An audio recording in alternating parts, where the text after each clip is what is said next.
is seated here. Ibejuleki, I believe, is already here. We have Ikosi, Sherry, Unigbongo, and other local government representatives that are here. We truly appreciate you. We also want to use this moment to appreciate all our partners, every partner of the Hope for the Masses Foundation. We truly appreciate you. Thank you so much for your support and all you have done to make sure that Niggsa 2.0 is a reality. Right about now, I would like to bring up the Executive Director for Hope for the Masses, who is also the convener of Niggsa 2.0. Please let's put our hands together as we welcome Ms. Oluwatomi Sinadebukola. A round of applause for her. She comes. Please, can you put your hands together better as she comes? Thank you.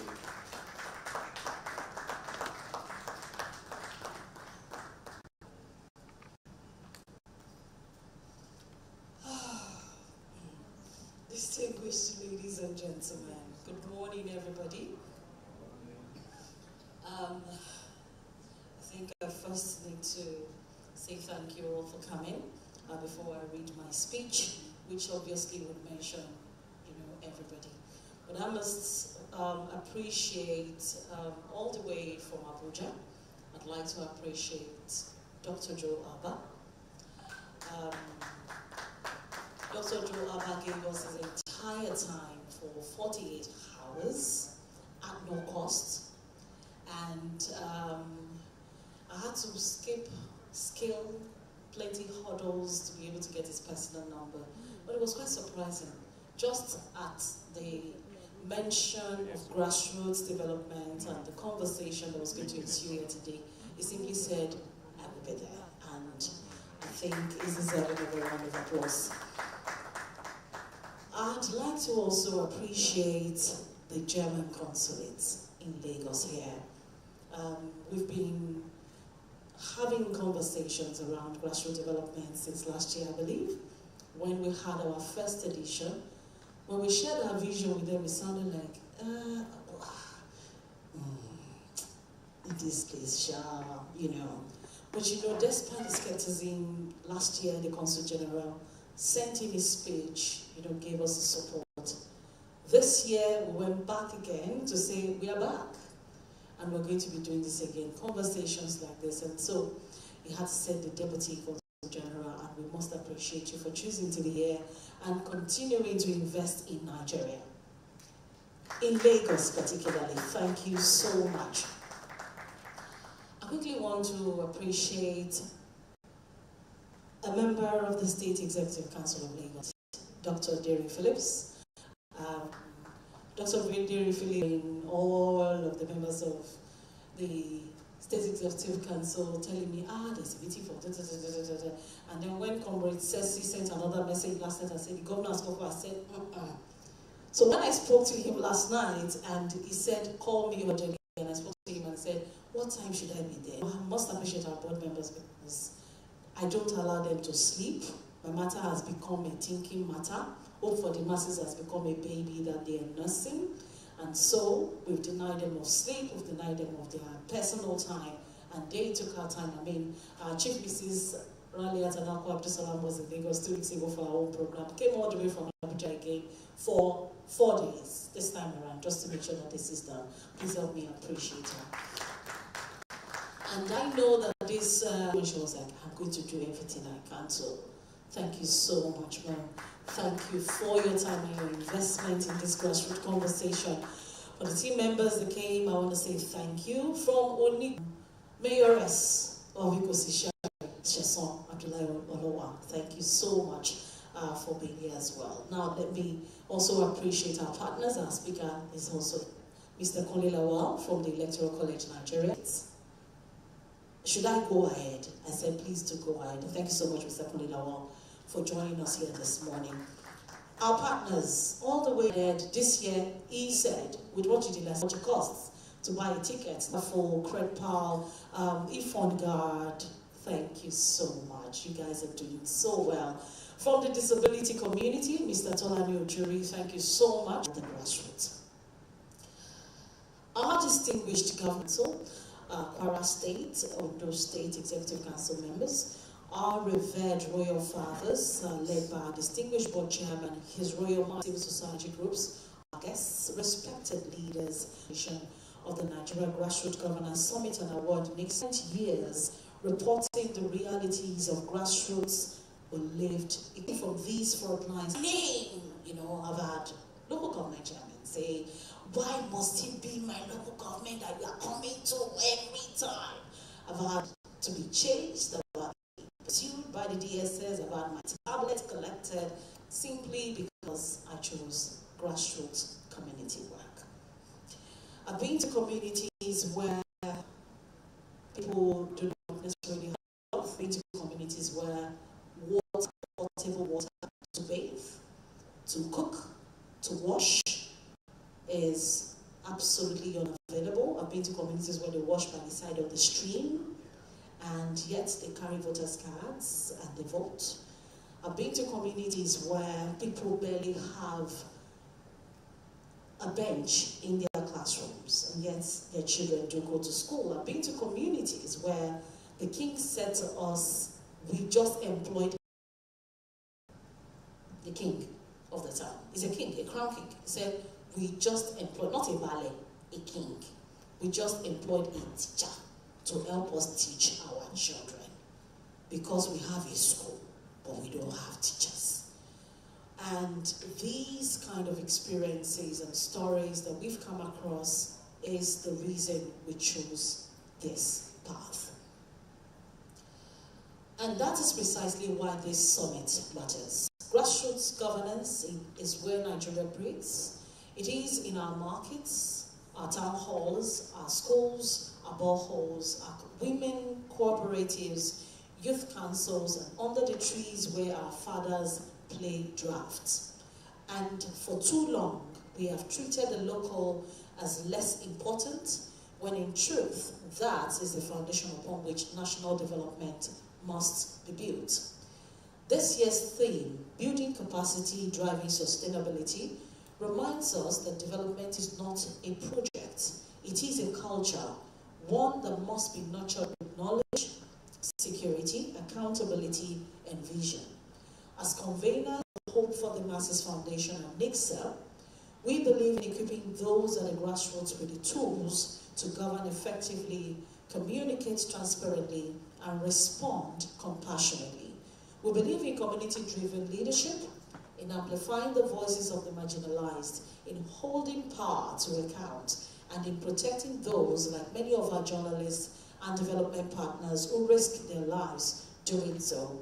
That's why this platform exists. Not just to celebrate excellence, but to build it, to inspire capacity in every local government chairman, every youth leader, every traditional ruler, every storyteller, working to change the narrative of their community. To our partners, Budgets, Paperless, Premier BN, Autogig, Youth Democracy Court, Lag Ferry, Friends of FTMF, thank you for standing with us.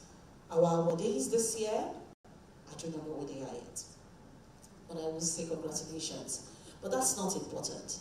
You must remember that this honor is not just what it is. It is not a destination. It is a charge for you to do more for the people that voted you into power, to serve better and to inspire others. As we journey through these 2 days of conversation, recognition, and collaboration, I want to encourage each one of us to think beyond today. What systems are we building? What leadership culture are we sustaining? And whose voices are we still not hearing? What data are we working with? And for my team and I, we will continue to speak. That is our vow. We will continue to report, we will continue to convene, and to protect the space where truth, leadership, and community intersect.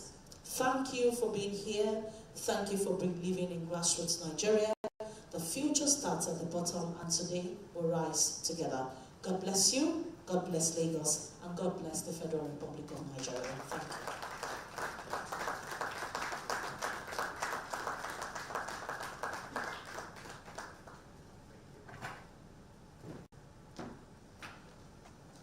Thank you so much, Executive Director of Niggsa. We truly appreciate you for all that you do and for facilitating the right conversations within our society. I think people are becoming more aware that we also shouldn't immediately harass our executive governors for their immediate needs when they have those who are at the grassroots level. And that is exactly what this conversation is here to facilitate, so that we understand that we have people at the grassroots level who are very, very responsible and also responsive to the cry of the people.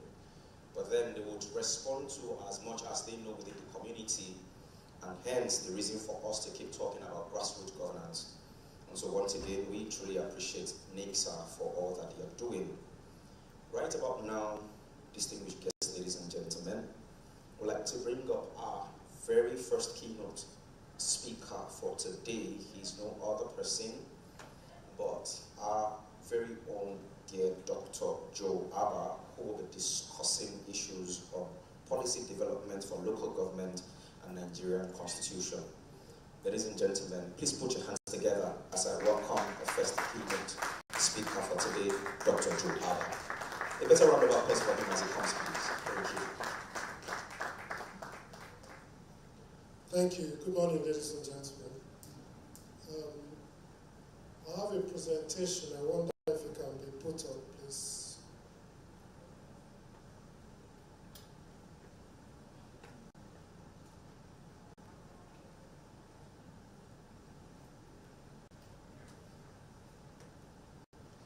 While that is going on, let me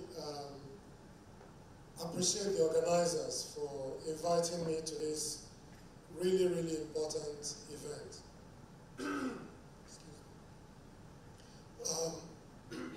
Sorry.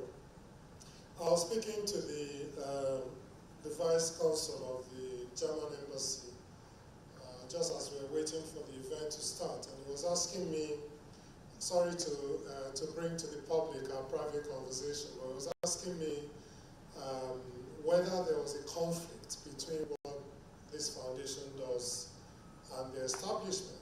And I said exactly the same thing that Tony said, which is that whether people like to hear it or not, we must continue to advocate. We must continue to say what needs to be done. And in my experience as someone that has driven governance reforms for quite a few years, I'm comforted by the fact that eventually somebody pays attention, eventually somebody starts to listen. The important thing is whether you've done your own work competently and properly. If you've done it competently and properly, eventually people will take what you say on board. So I'm really happy that I've been invited to speak at this event today. I've been given the honor of being a keynote speaker.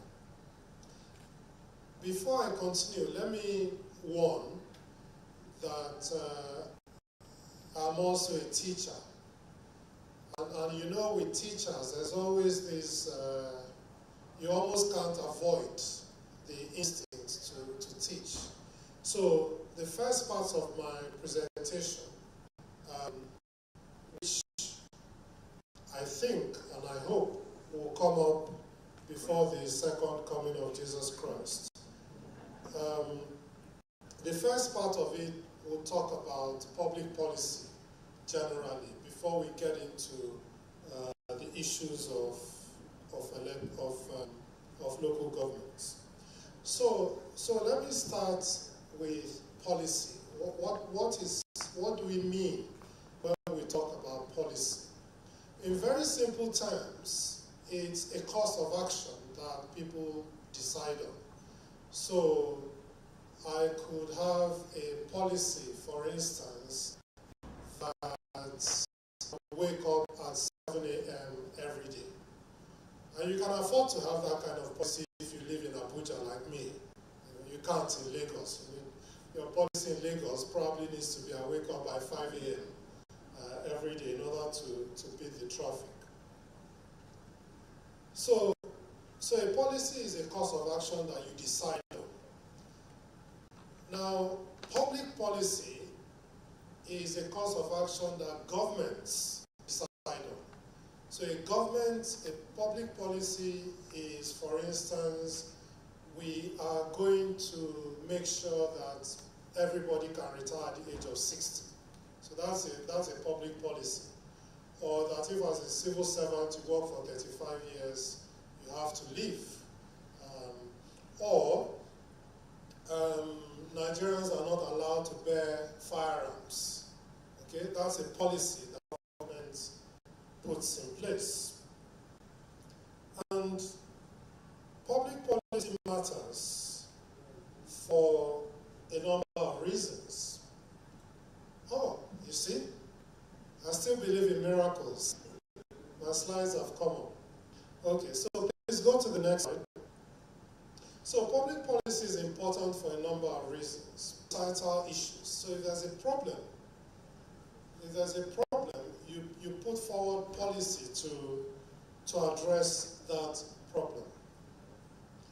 The constitution of the people. So you use public policy to seek the welfare and security of the people. It's actually one of the most important pieces of policy, because it is the budget that says this is what will be spent and this is where it will be spent. And that's why an economist, Goldfield, said the budget is a skeleton of the state stripped of all misleading ideology. And so if it's not in the budget, it doesn't matter what the politician tells you, it's not going to happen. Okay, so it is through your budget that you say, I'm going to fix these roads, I'm going to pay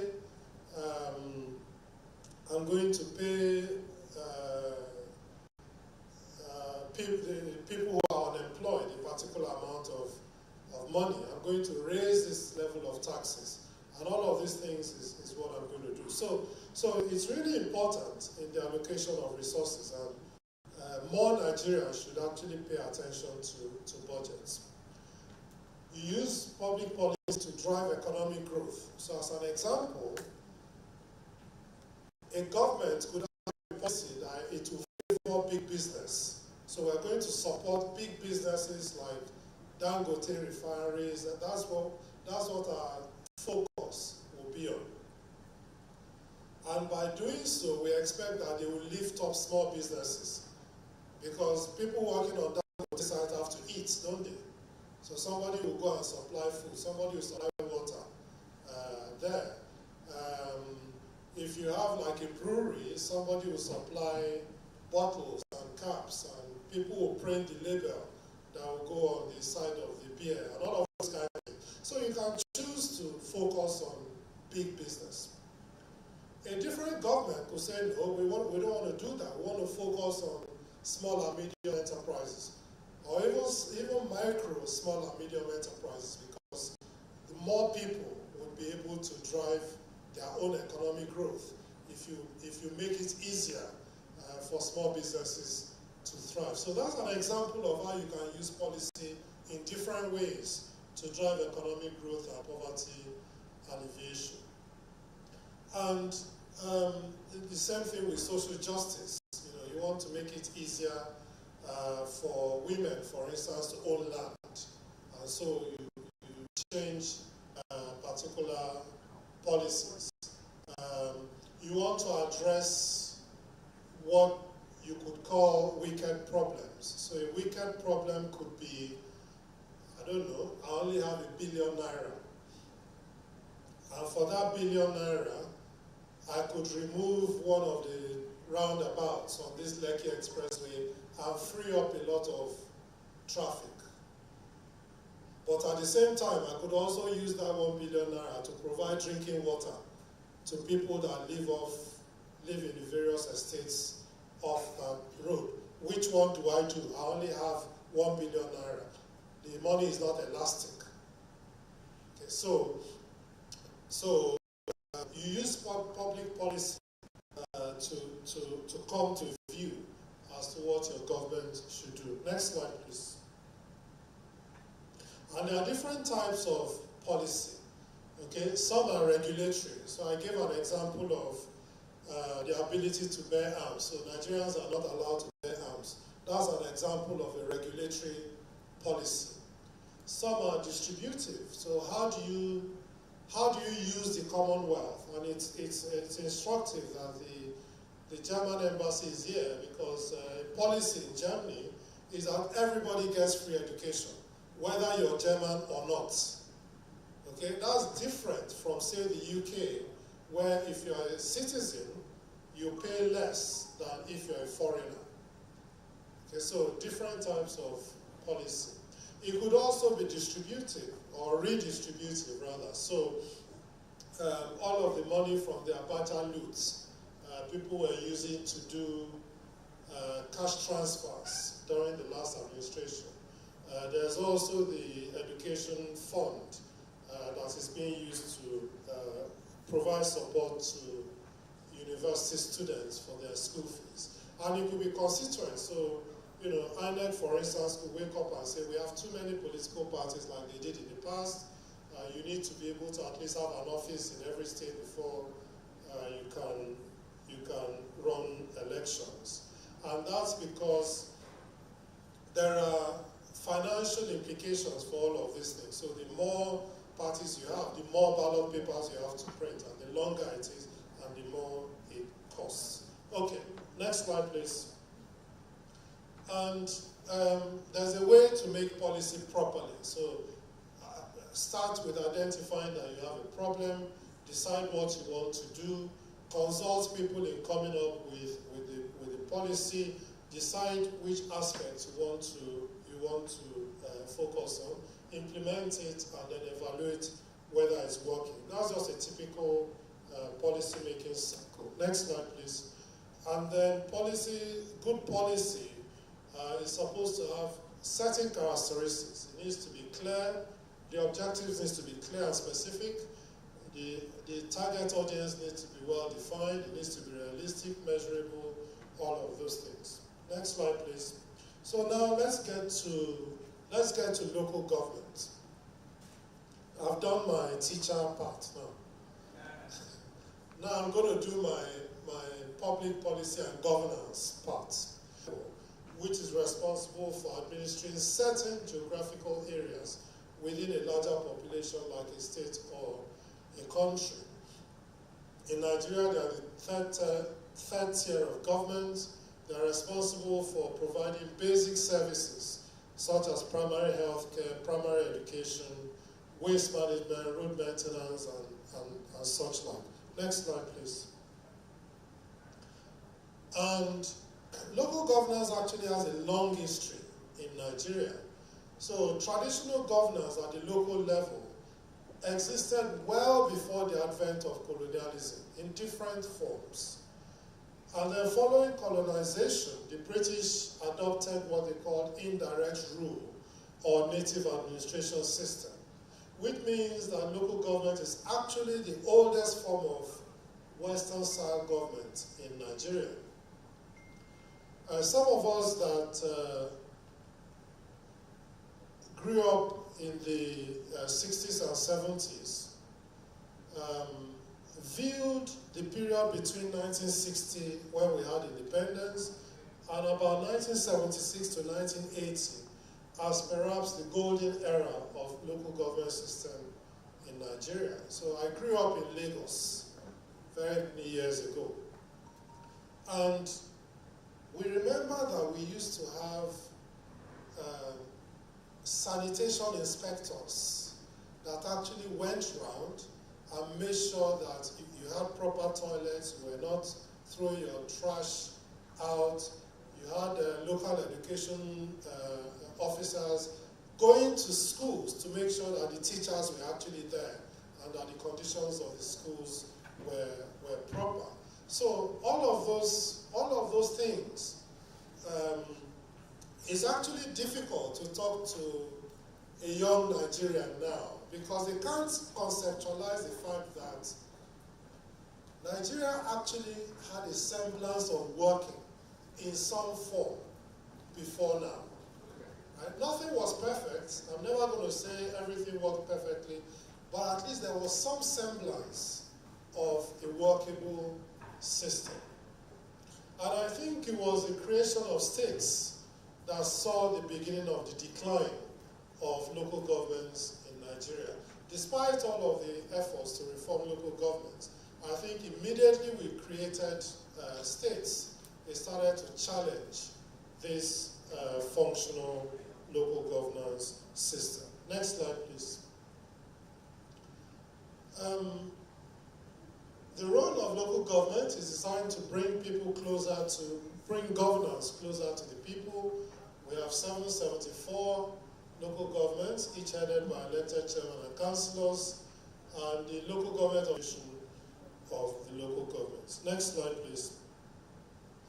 Next is the 1999 Constitution. So Section 7 essentially is the key section that deals with local government administration in Nigeria. And what it does is to guarantee a system of local governance by democratically elected local government councils. So the Constitution actually guarantees it, that there shall be a system of government, a local government system of government run by democratically elected local government officials. And that the authority of the local government should be defined by the common interest of the community, the traditional association of the community, and administrative convenience. In my view, most of the focus has been on administrative convenience because we put in place the 774 local governments without, to my mind, sufficient thoughts about coherence. So you get a local government where you still have, I don't know, 3 or 4 very, very different communities, but they're within one local government. Local governments are supposed to participate in economic planning and development of the area. Participate. They're not expected to drive it.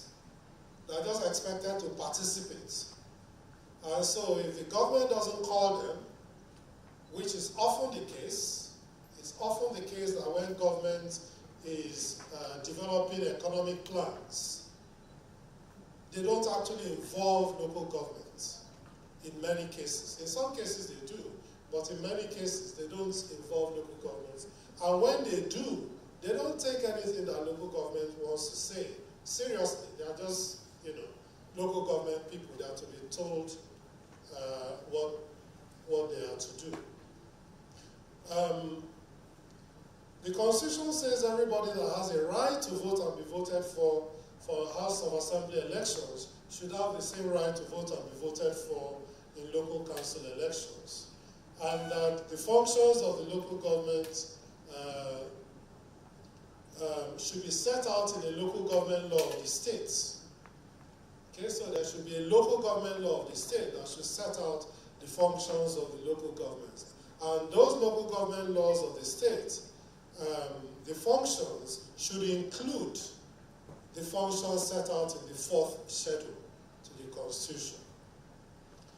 Then it says that the National Assembly should make provisions for statutory allocation of public revenue for local governments, and the House of Assembly should make provisions for statutory allocations of public revenue to local governments within the state.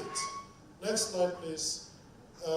This one you won't see very well, but it's just a depiction of the 4th schedule of the Constitution that sets out the duties of local governments. Things like collection of rates, radio and television licenses, establishment and maintenance of cemeteries and burial grounds, homes for the destitute or infirm, licensing of bicycles, construction and maintenance of roads, naming roads and public conveniences, registering births, deaths and marriages, and things like that.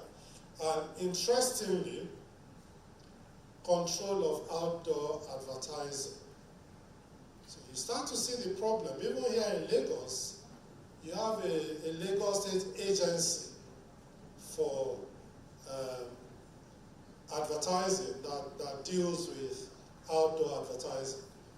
I don't know whether the local governments actually donated their power to that agency or not, or whether that agency is just another example of the state government muscling in on an area that local government should ordinarily be responsible for.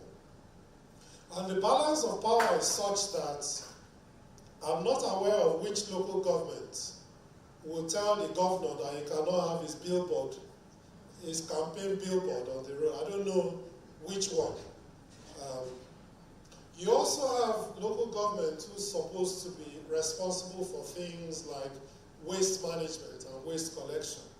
But this is a very capital-intensive endeavor.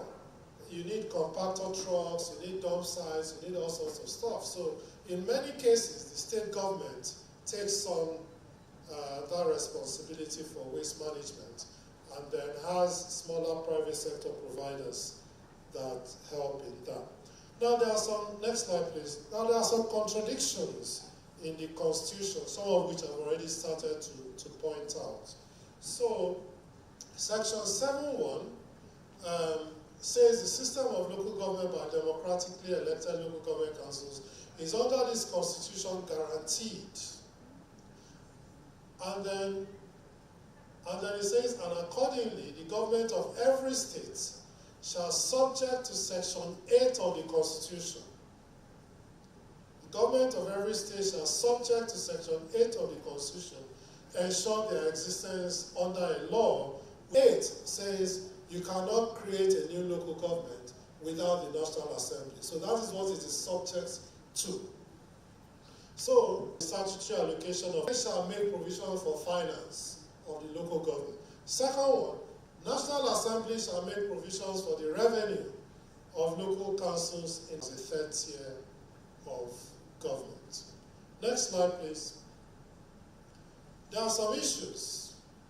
So some of these constitutional contradictions have been used to render the LGAs ineffective. So as an example, the Constitution talks about the tenure of the president, the tenure of the state governor, the tenure of the National Assembly members, tenure of House of Assembly members. Doesn't say anything about tenure of local governments. Because of that, the governors can choose to make the tenure of local governments 2 years, or 3 years, or 1 year, if they want.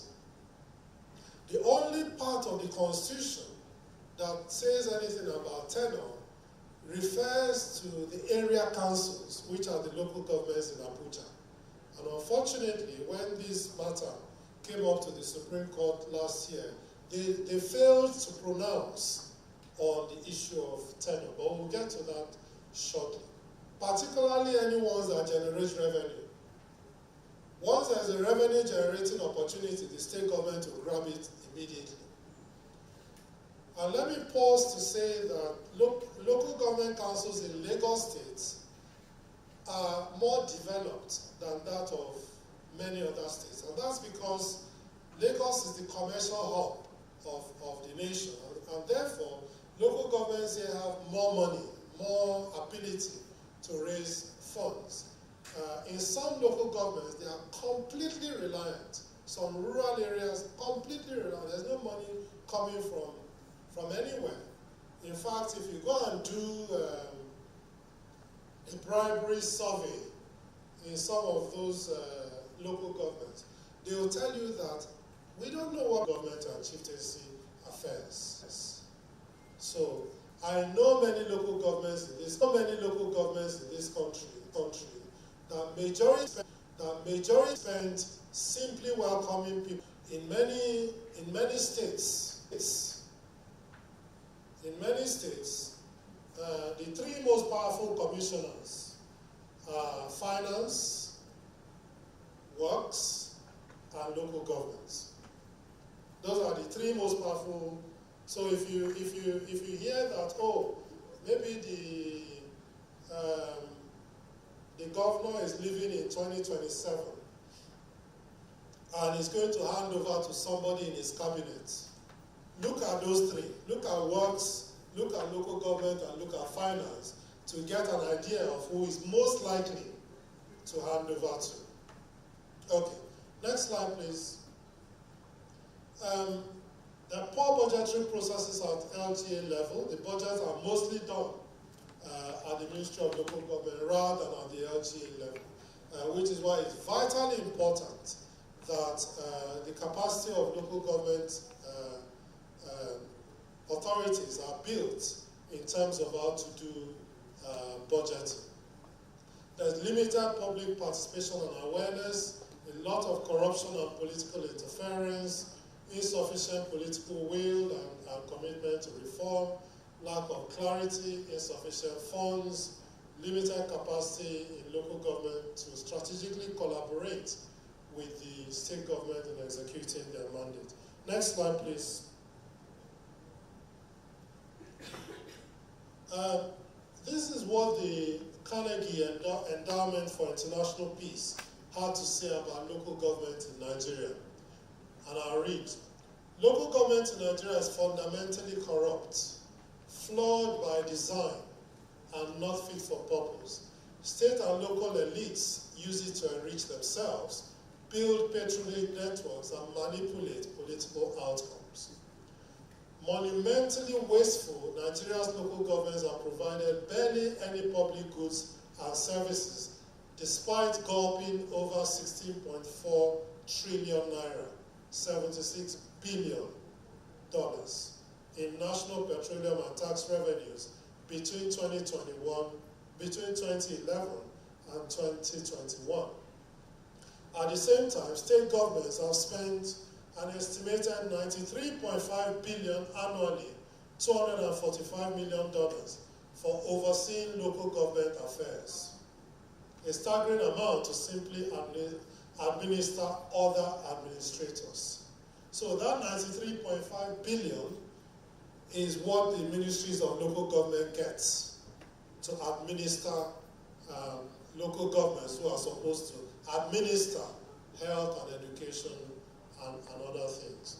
The kleptocratic capture of local government is orchestrated by governors, tolerated by state legislators, and perpetuated by its local beneficiaries. This is a little harsh, Abi. Or is it fair?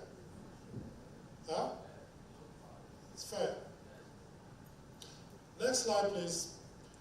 Elected officials, that Supreme Court judgment affirmed that. It emphasized that local governments must operate independently and not as appendages of. I'm aware of very many countries where local government is actually completely independent of state governments. I'm not aware of many.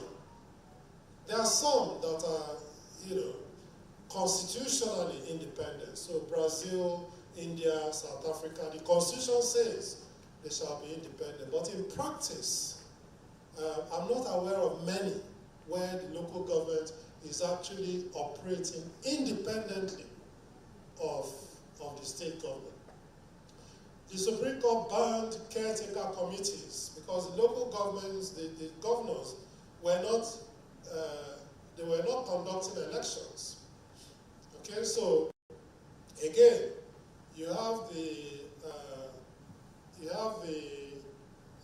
National Independent Electoral Commission, or Independent National Electoral Commission, INEC, conducting elections at federal level and at state level, but not at local government level. At local government level, the conduct of elections is for the state independent electoral commissions. And that word independent in the state one is very questionable.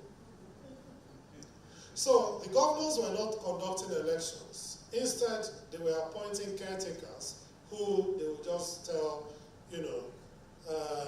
the federal allocation has come. Here is 50 billion that came to you. Take this 1 billion for you and your people and sign that you received 50 billion. And they do.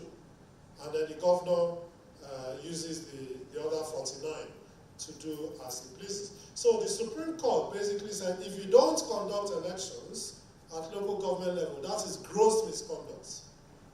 And gross misconduct is an impeachable offense. And that's why all the state governors rushed to quickly go and conduct local government elections recently. The Supreme Court also said that there shall be direct federal allocations to local governments. It must go direct to them, bypassing the state governments. The problem is that Section 162 of the Constitution says that each state shall maintain a special account to be called a state joint local government account, into which shall be paid all allocations to the local government councils of the state from the federation account and from the government of the state. So did the Supreme Court actually overreach itself? Did the Supreme Court rewrite our Constitution? Because that part of the Constitution has never been removed. So the Supreme Court, the higher up you go in law or in the courts, the more the courts become a court of policy and not just a court of law. Remember what I said about policy, that policy is a direction you choose to take. So the Supreme Court is the ultimate policy maker when it comes to the judiciary. And so the Supreme Court has looked at the behavior of the governors. They've looked at the way they corner the monies of the local government, and they've said the money must go direct to the local government bypassing the state, without mentioning what happens to the joint account.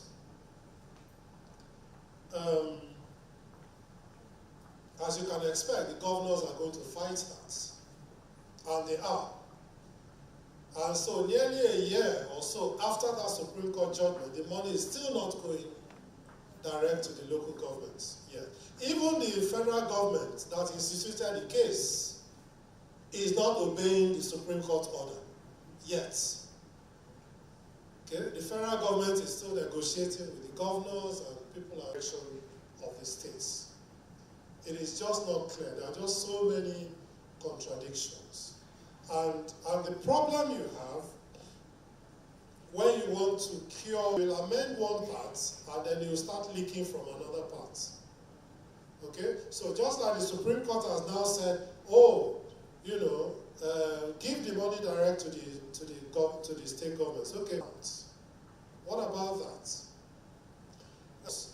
And so the state cannot even say, okay, I want to create a new local state. Have to go to this local government development before to the National Assembly and get, you know, 2/3 of all the states and all that. So it's made it really difficult. So the state cannot even. So that's a challenge. Then it talks about, you know, money. So who is responsible really for local government revenue? Is it the state government? Is it the National Assembly? Is it the State House of Assembly? Who? And then the duties of local government set out in the 4th schedule, like I said, some are just difficult and some have already to function in Nigeria. We need to be clear whether we actually have or want to have 3 independent tiers of government. Because in any federation, it is actually the states that are the federating units. The local governments are not a federating unit. It is a local government system is problematic. And we need to think it through whether that is actually what we want. And if we want to have all of these inconsistencies. And this current ambiguity favors the states. And they will never vote for financial and administrative autonomy of local government. Never. There's a joint account that I've mentioned. And then, you know, you have both the 1979 and 1989 constitutions providing for local government service commissions, which guarantees the public service of the local government. The 1999 constitution was completely silent on that. And so states like Lagos, Ekiti, Oyo, Enugu, that have local government service commissions, those commissions were actually established before the 1999 constitution. Okay. Next slide, please. But if we can get local governments functional, you last for 15 years, and every year, my local government sends a letter through the post. And that letter asks questions. Would you like us to build a new sports center, or would you like us to extend the library? Which one would you like? Then you choose. If you want us to keep the library open till 10 p.m. one day a week, are you willing to pay an extra £5 in community tax every year? Everybody will choose. And based on what people choose, the council decides what it wants to do. So the things that affect me as a citizen, as a resident, are actually the things that the council is responsible for. The street cleaning, the patching of the roads, the leisure facilities, the civic center. Those kinds of things are things that affect me directly as a resident. Right? What the government is doing and what the federal government is doing is a bit more remote to the things that affect me on a day-to-day basis. So better local government administration will bring greater participation in decision making. If we're not happy, we can go there and complain. A bit more difficult to go to Alausa and demand that the governor should come out and take basic water and sanitation services. Like I told you, it worked in the 60s and 70s, and it can work again. You get better security coordination. So I was the keynote speaker at MIT, and the African Federation I know in the world that has a unitary policing system. I don't know of any other. I'm sure they exist, but I just don't know of any other. So because you have this unitary policing system, even local intelligence finds it difficult because the person from the area, he knows the houses of each of the criminals. He knows their families. That intelligence is better harnessed through a functional local government security system. There will be better monitoring and evaluation of public goods delivery. So it's not just reading statistics. It's not just reading statistics. It's actually, health inspectors, school inspectors, sanitary inspectors. You see all of those things to make sure that public services works. There's increased accountability and more responsible federal and local governments. Last slide. In conclusion, it's my view that our current system doesn't work, and it even appears as if it's been designed not to work. State governments deliberately abuse the flawed design and may find ways to continue to do so despite the Supreme Court's judgment. That judgment is difficult to enforce in the aspect of direct revenue allocation to local government, but we'll see how that goes. Some hard decisions need to be taken, including whether we should have local governments as an independent third-tier government, or whether we should properly subsume them under state governments. And where they function properly, local government has the potential to promote better governance and tackle poverty. Last night, I want to apologize for having taken perhaps more time than I was allowed, but I did warn that I was a teacher, that I am a teacher, and I hope that you found some of the teaching helpful. Thanks for your time. A better round of applause for Dr. Joe Arba. For me, it never felt like it took an extra time because it was very, very engaging and educating and indeed enlightening. Thank you so much, sir, for that keynote speech. We truly appreciate you, sir. I would like to quickly make a correction on my introduction because somebody who loved me so much and cared about me, had to walk up to me and told me about my error, and so I want to quickly correct that error. Please let us appreciate Dr. Derry Phillips, the Senior Special Assistant to the Lagos State Governor on Development and Property Matters. So I had to come back and correct myself because I was told that I said Mr. And I asked myself, do I still want to live in Lagos? Because I understand the possibility of moving me maybe close to Songo. It's not like I'm out of Lagos, but I'm just close to Alagbado, or I'm at Ilapo village where just one kick will throw me over. I hope my apologies are accepted, sir. Please keep me in Lagos. We love Lagos. Thank you so much, sir. We truly appreciate you, sir. Thank you. All right, we also want to quickly appreciate, because whilst Dr. Joe was giving the keynote speech, some other guests walked in.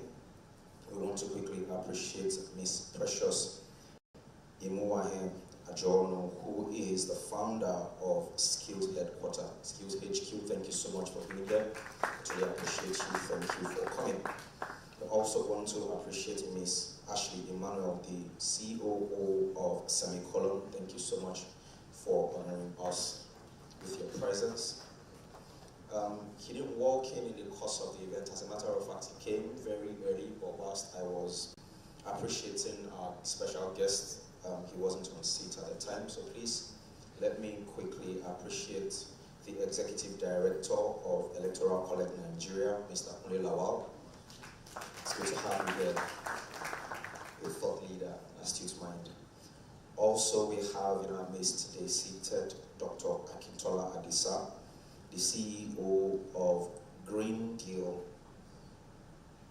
Chemicals Company. Thank you so much also for coming. Right. If for nothing, I believe that the speech that Dr. Joe just gave us is really thought-provoking, and it's something we need to take back and begin to think about so that we understand where to have several conversations and at what level.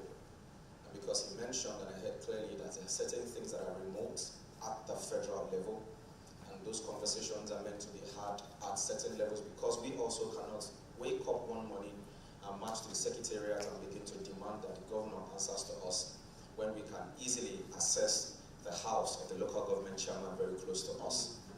And so, meaning that our conversations should be directed at the right levels to the appropriate quarters.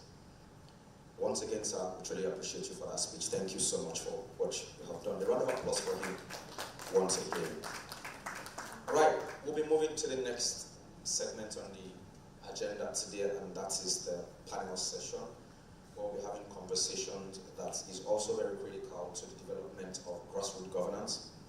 And to do that with me today, first on the list is the Executive Director of the Electoral College Nigeria. Please let us welcome Mr. Kunle Lawal to the podium.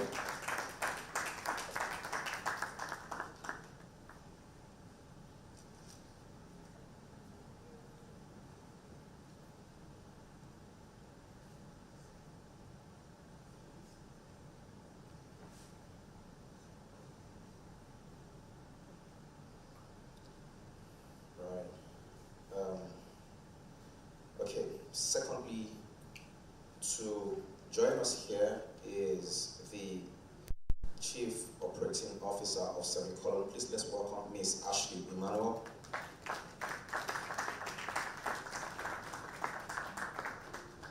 And also the last but not in any way the least was a man I heard a bit from last year, because he was also present at last year's Niggsa. Please let us welcome Mr. Tolani Ojuri, the Chairman of Albinism Association, Lagos State Chapter. A round of applause for him as he comes.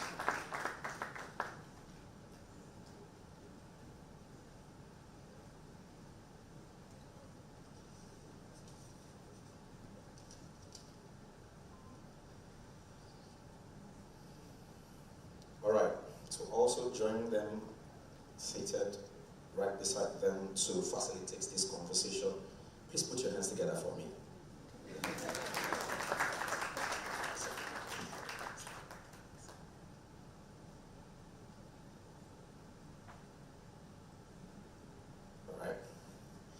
Thank you. It's good to see you, Mom. It's good to see you, Cyrus. Okay, so we're having a conversation today around grassroots development, and we're looking at the issues surrounding grassroots development. If you all don't mind, as fantastic gentlemen that you are, can I hand over the microphone over to Ms. Ashley Emmanuel to start off with her view of the issues that are already observed at the grassroots level with respect to development. All right, thank you very much, and thank you for the organizers. It's a pleasure to be here. Really enjoyed the presentation by Dr. Abba, and I think it's been an excellent foundation for this conversation. I think, you know, there are many challenges or many things that we have the mandate and imperative to work on, but one I think that is really most critical is human capital.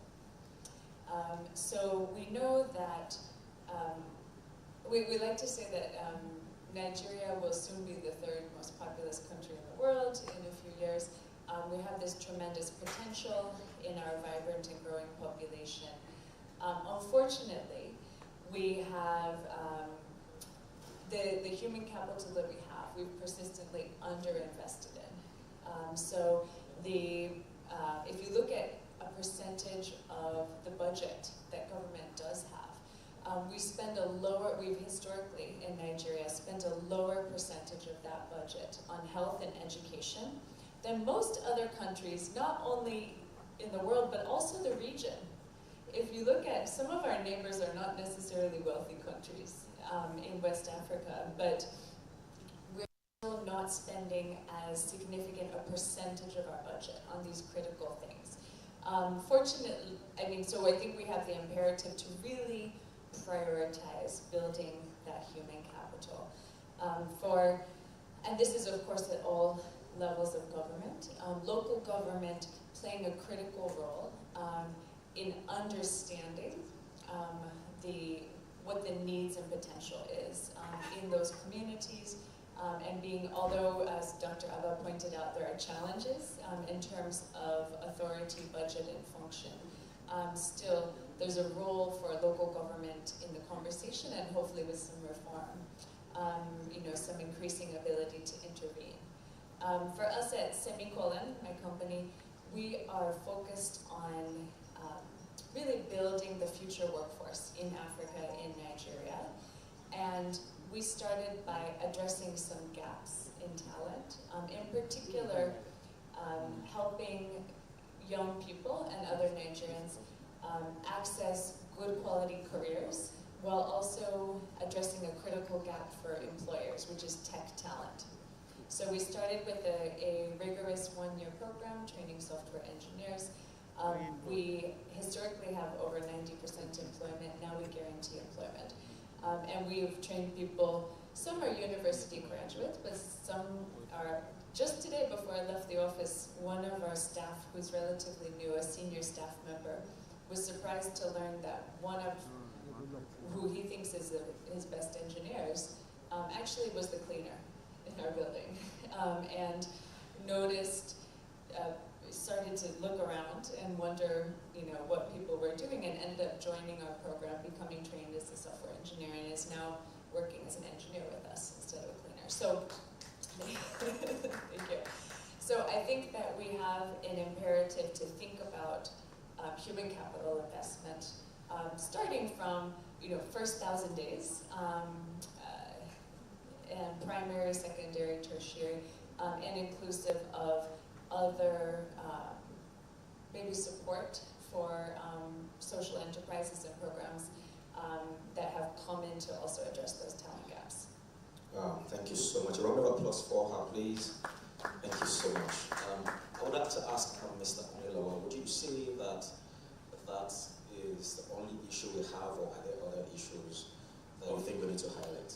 Thank you very much, and it's great to have to speak here the second time. I'm sure I was not involved in the scoring of local governments because of last year. No problem, I'm not taking offense. And yeah, there are many issues, and of course, speaking after Dr. Joaba, who's, I look up to, now trying to explain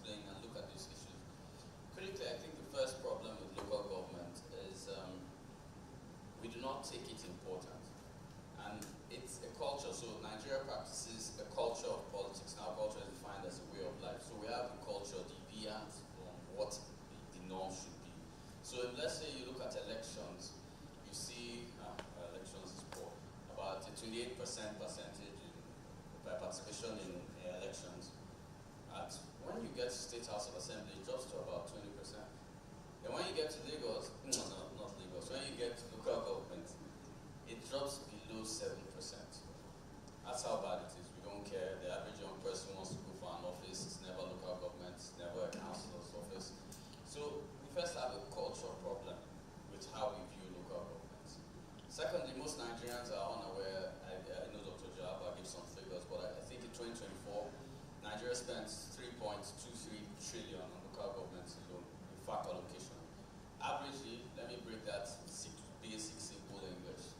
There's no local government in Nigeria, no matter how bad, sad, messed up it is, that earns less than 250 million naira a month in fact allocation. If you don't care about that, then that means we are not yet ready for where Nigeria's problem is, and we're not ready to move forward. That's a serious problem. It's critical to note that also within local government, because of this abandonment culture which we have of it,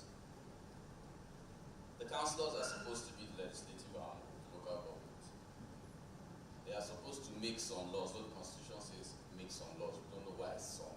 But of course, they must not be contradictory to to what the National Assembly is doing or the Constitution. We have people in Nigeria that call themselves speaker, because you know they're supposed to have a speaker just like you have a speaker in the House of Rep. So you have a speaker. I don't know laws that they make. I think they term themselves speaker because their brothers are longer or something. Because I really don't know what exactly they do that makes them speaker. And trust me, I move around Nigeria. So I often say Lagos is a little advanced. But you know, when everybody says Lagos is a little advanced, I always say, why is Lagos comparing itself to Zamfara? Lagos should be comparing itself to Singapore. So the Lagos, don't take any credit. I'm comparing you to Singapore. I'm comparing you to the UK. I don't see that. So Lagos, don't worry, I don't leave you out wrong. Of course, I thought there are a few problems for me. Electorally, we do not consider it. Our culture doesn't look at local government. With the new autonomy, which, you know, I would say, a bit part of it. And then helping with the builders in the House to take elections from state governors, which we feel will reduce the amount of control by state governors.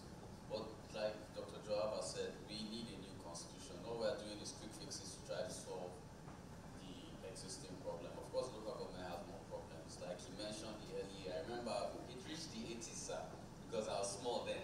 So I saw the LEA is functional. There was water. I used to travel a lot with my dad. There was water when you open taps, and this was local government chairman.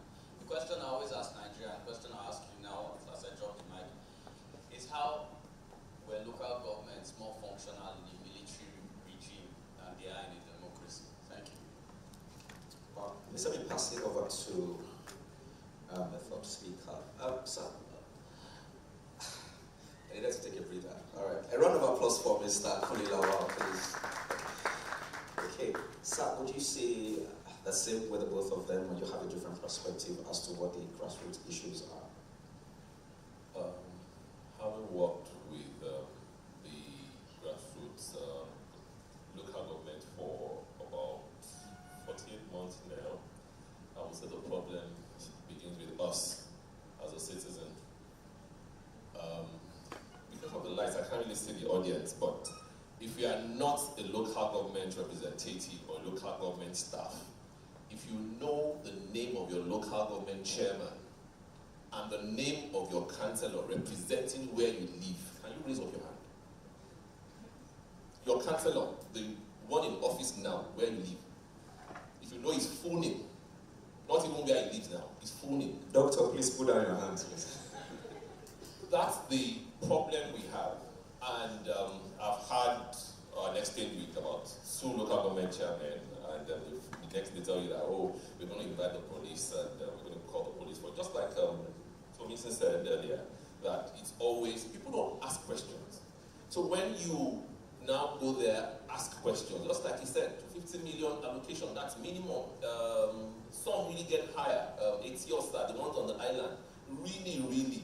And you now go there, ask, why is this not done? Why is that not done? And it keeps telling you where you're from. So what do you want to do? What exactly? And the last question is, what do you want? That's it. I can name local governments I've had issue with, and now you now see the local, the councillor come to you, like, why are you giving my other problems? What exactly do you want? At the state level, everybody goes to the commissioner, everybody goes to the state government, everybody knows the governor, everybody wants to see. Meanwhile, most of this problem lies with the local government. With more focus on the disability community where I function, you'll find out that even provisions were made. We have 20 local governments in Lagos and 37 LCDAs. And they just, a lot of times, they just go to sleep. So the problem is, because we citizens don't ask them questions, we don't even go to local government to find out when are they even having the meeting. The councillor, when is he coming to the local, to his office, and we table our issues to him or her. As of last week or last 2 weeks, a particular party had their primaries. It's like, we all know that they don't do for Lagos. That's more like our incoming. Yeah. It is, I know you, I will track you. And I gave instances of those that tracked. So, like I said, the issue is with the citizens. We need to ask them. It's not that, oh, I live in my street entrance, I live in an estate. That doesn't cut it. You go to other places as well. It goes beyond your CDA, no matter the level of.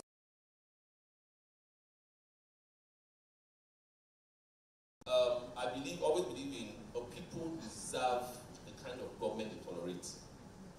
They can get into office through whichever means, but to really sit on them, and you'll be shocked when you even just ask them questions casually. Some of them don't even know why they are in office. They don't know. If you ask them this, they're like, oh, really? There's a provision for this, there's a provision for this, that we don't know. Then, because we don't ask them, those resources are channeled to just a few people, and they claim to represent the whole community. That won't work, and I think that is left to us. If on the days of election, the approach towards this culture shift or this culture change, and this question is a bit direct, right? Because you are the director of the Electoral College. What are you doing to make sure that there is this culture shift as we speak?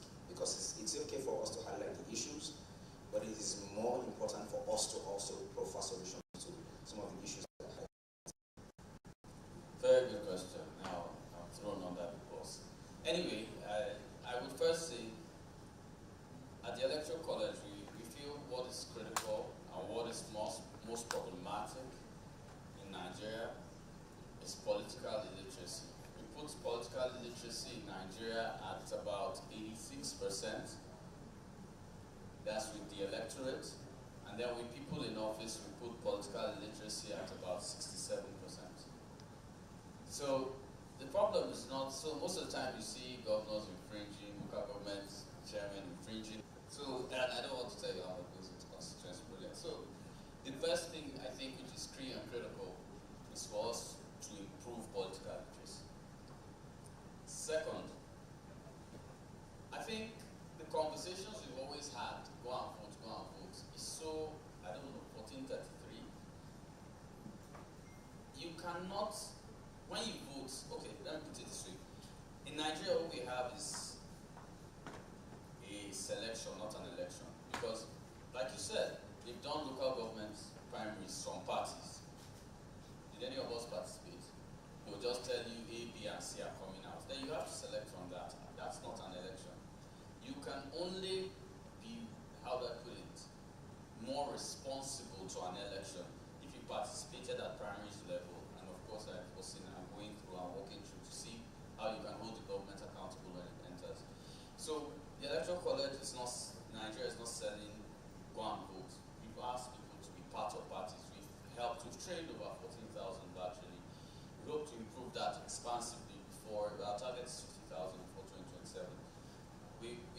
preaching the message of go and join the party, at least know what happens at the party level. When you start to get that, you start getting interested more in that office and how the office works. And then you now want to be a part of the system. So we want more people to be delegates because we feel the monsters come out when, you know, the delegates do their thing. Let's not talk about that now. But that's how we're trying to influence. And for me, I think political literacy is key. And having these kind of strong conversations. It's amazing that the average Nigerian does not know that how much he uses to spend, how much he or she spends in the club on Friday is enough to make them a counselor. But nobody wants to talk about that. Thank you, man. Wow. Thank you so much for that. That's quite insightful. Please hold on to so what is your involvement or your partnership, or how is the local government, you know, involved in what you're doing at Semicolon, and how has that also helped in developing people at the grassroots level? Thank you. It's a good question. And unfortunately, I have to say they're not. and I think I've actually been intending for some time to explore how we can engage at local government level more effectively. At Semicolon, so we set up as an organization. We're a social enterprise, meaning that we created the organization to drive impact, but we set up as a private company because we felt it was more sustainable and more scalable. So we're just a business, really, running that's impact-minded. However, because of our ethos, our vision, and also some just personal experience, I used to be CEO of an organization called EFINA that promotes financial inclusion. So I still have a mindset around systems development. We actually do engage with government whenever they call us. So we, at the state, for several states, Lagos State, several other states, the commissioners for innovation, science, and technology have asked us to help them design and sometimes coordinate programs that will support talent development in their states, support innovation, support ventures. At the federal level as well, we've volunteered to develop strategies around digital literacy, sit in committees, etc. So whenever we are called, we will willingly contribute to those conversations and partner. Unfortunately, we've not had engagement with the local government in that regard, which is something I'm very eager to do. I've actually, I'm just thinking, I've even had a little bit of engagement with the state, you know, the federal legislature on youth, committee on youth and so forth. But local government is the one group we've never engaged. So that's something that I'm keen to do in two regards.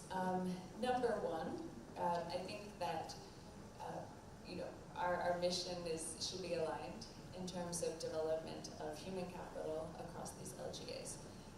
So however we can support that, we will do. Second, I also believe, to the points raised, that we, not only as citizens, but as businesses and as industry, play an important role in not only supporting government at all levels, but also holding government accountable. And I think that we can be better organized at industry level. Sometimes we, as companies, like to complain. But I think that we can become more proactive in supporting when we're called upon to volunteer or offering our help. But also making sure that we have a clear voice and a coordinated voice. Because it's also difficult for government. They can't, government representatives can't necessarily identify and meet 1,000 different representatives. We know that they're resource constrained. We know that they have challenges, but they can do something. And we need commitments about what they're going to do. And we need to monitor those commitments. And when they're not met, we need to ask why not, and how do we work together to make them happen. I would just close in saying that at all levels of government, but one thing that I would be happy to explore with any local government representatives or other partners here seated is we have a pool of innovators. We teach design thinking, which is a methodology for innovation. and problem solving. And when we teach that, our curriculum is SDG focused. So eventually they'll go and maybe start businesses and come up with an app, but the first orientation that we really give young people around problem solving is solve these critical problems. How are you solving hunger? How are you driving gender equality? How are you ending poverty? How are you creating quality education? I would love to partner with government and put some young people on innovation challenges, right? And have them, first of all, even if it's just some of them won't go beyond project phase. Sometimes it will just be young people learning and creating an orientation toward, but some of them will become minimum viable products. Some of them we can incubate and grow and scale if there's capacity there. So I'll just leave that as an open offer to any partners here who might be interested. Thank you. Thank you so much. Thank you so much. We truly appreciate that. So I would like to ask Mr. Tolani this final question. So you said you were able to locate the incoming, like you said, the elected candidate for the party, and you said to him, I know you and I will come for you. But I want to believe that you spoke either or from the place of your office as a chairman of an association, or would you say that that is an approach that every average Nigerian living in any locality should have towards their councillors? And as a follow-up to that, if an average Nigerian needs to take an action right now or move the needle, what do you think that immediate step should be? Well, the immediate thing is look for them, have a conversation with them. By that alone, they know all eyes are on us. This has worked over time. Yes, because I head an association and I've done a lot of work in the disability community. So government officials, once they see me, either I'm playing or something like, I know, what it cost me last time, I will sort it out. I'm still on it. Yeah, it's because it's just 1, 2, 3 people talking.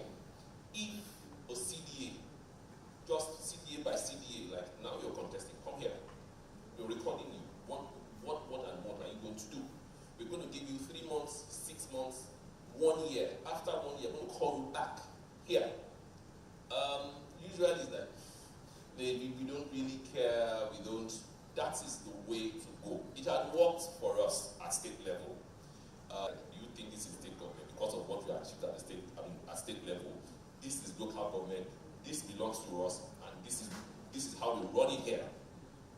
Now, elections are coming, and we've told some of them, it's like harvest time. All the fruits are going to drop. Once you can inclusion in local government, we are going to engage you. We're going to give you back to back. Yes, there are many. We're going to find time for them. Because they're going to come on social media, they're going to come in their neighborhoods, and that is just the way to go. The moment you come out, we face you. And I believe, yes, it's not something we can all do at once.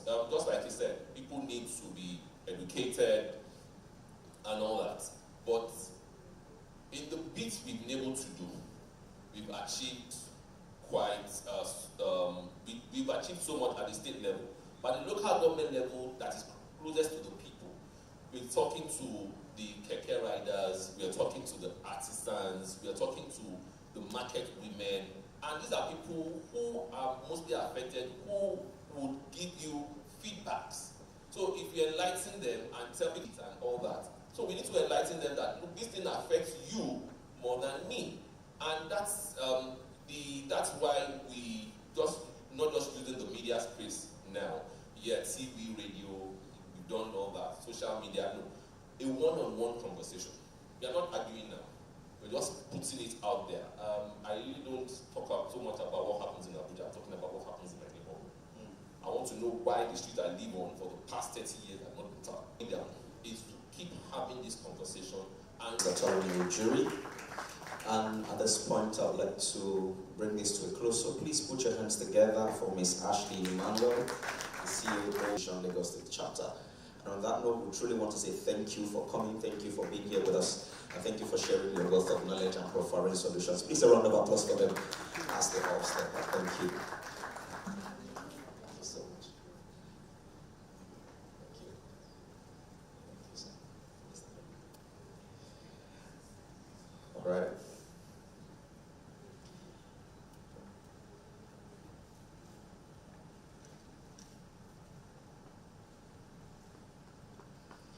Okay, round of applause for them once again. Thank you. Right about now, we'd like to take the goodwill message from the German consulate. And please let me put your hands together as we welcome them on stage to give their goodwill message. A round of applause, ladies and gentlemen.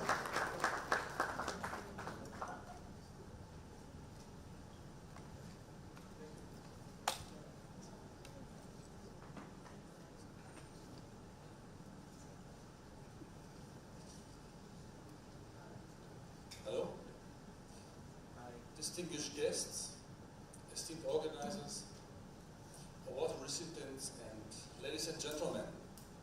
It is both a privilege and a pleasure to join you today at this important event, the Nigeria Grassroots Government Summit and Award organized by the visionary Hope for the Masses Foundation under the leadership of Ms. Tomisin Badewole.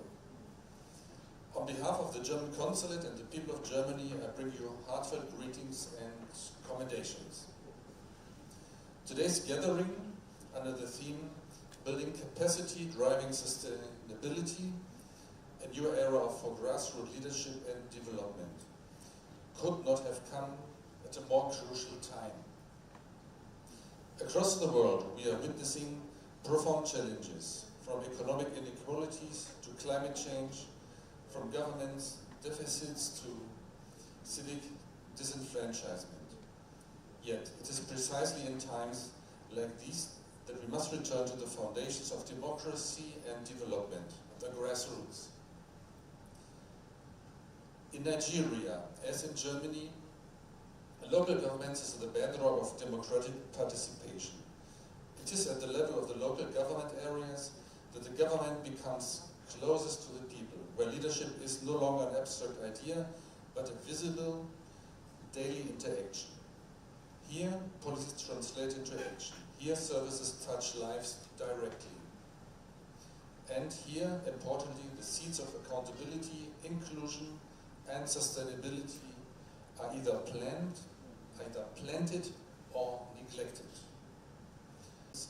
Governments risk becoming disconnected from the very people it is meant to serve. But with accountability, governments gain legitimacy, credibility, and effectiveness. It is this accountability that builds trust. And without trust, no democracy can thrive. In Germany, our own experience with local governments and decentralized administration provides valuable lessons.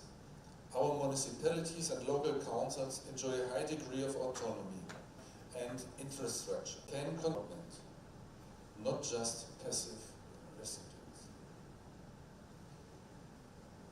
In recognition of the pivotal role of grassroots development, the German Consulate is proud to contribute through our small-scale projects program. Every year, we support Nigerian communities with projects that respond to local needs identified by the communities themselves. These projects are diverse, ranging from providing clean drinking water facilities in rural villages, to equipping health clinics with essential tools, to offering vocational training opportunities for women and youth.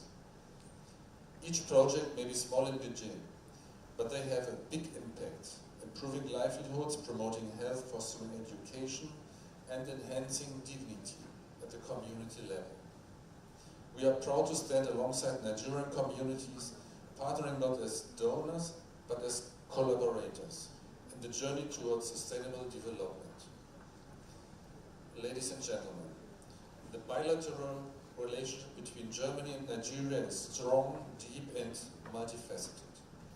From trade to education, from culture to governance, from economic cooperation to grassroots engagement, our shared ties, that continue to grow in depth and breadth.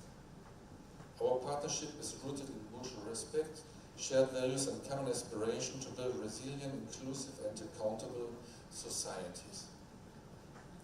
Today, as we honor the remarkable efforts of grassroots leaders and organizations across Nigeria, we must remember that true leadership is measured not by titles or positions, but by service and impact. Leadership at the grassroots demands courage, integrity and vision, to challenge old patterns, to innovate, to listen and to act. You, the leaders at the grassroots, are the unsung heroes of democracy. You are the ones who build bridges where there are dividers. You bring hope where there is despair, who spark transformation where there was once stagnation. Your leadership is essential, because democracy is not built in parliament chambers alone. It is built in communities, in town halls and local council meetings, in every interaction where citizens and leaders come together to shape their collective future. As we look forward to a new era of grassroots leadership, I encourage all stakeholders, governments, civil society, development partners and citizens to continue to invest in building capacity, strengthening accountability frameworks and creating spaces for inclusive participation.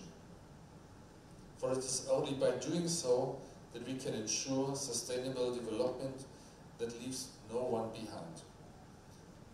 In closing, I wish to once again applaud Hope for the Masses Foundation and Ms. Tomisin Badavole for their leadership and dedication in convening the summit. Let this gathering be a catalyst for new partnerships, bold ideas, and renewed commitment to grassroots leadership and sustainable development in Nigeria. Let us continue to build bridges between Nigeria and Germany, between governments and citizens, between hope and action. Together, let us drive sustainability, build capacity, and strengthen accountability for a future where every community thrives. Thank you and Dankeschön. Round of applause for Mr. Sandalas, Deputy Consul of the Consulate of Germany, and his entire team. Thank you so much, sir, for the goodwill message. We truly appreciate that. Please, I'm asked to check if the owner of a Mercedes-Benz green color with number plate FST 165GN is right in this auditorium so that they can easily repark their cars. Mercedes-Benz grey color with number plate FST 165GN. All right, I haven't heard that from Mr. Sandalas. It's time for us to take a break, stretch our legs, engage, network, have a conversation, and we'll be doing that in another 15 minutes. The tea is available just right outside of the auditorium, so you are free to approach the table and have a cup for yourself as we have a conversation around what has been discussed so far. We'll see you back right in this auditorium in 15 minutes. Thank you.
Please, we have tea available just by the entrance of the hall. Please approach the table. You can have a cup for yourself as you network and engage with others.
Please, let's be rounding up at the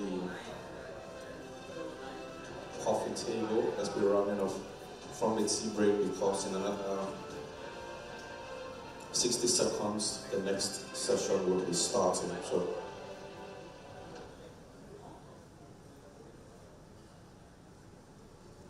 please should be planning to settle into the hall in another 60 seconds. Thank you.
Alright, distinguished guests, ladies and gentlemen, please, the tea break is over now. Can we come back into the auditorium? Let's come back to the auditorium, please.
Please, can we get back into the auditorium, please? Can we come back into the auditorium for the next sessions?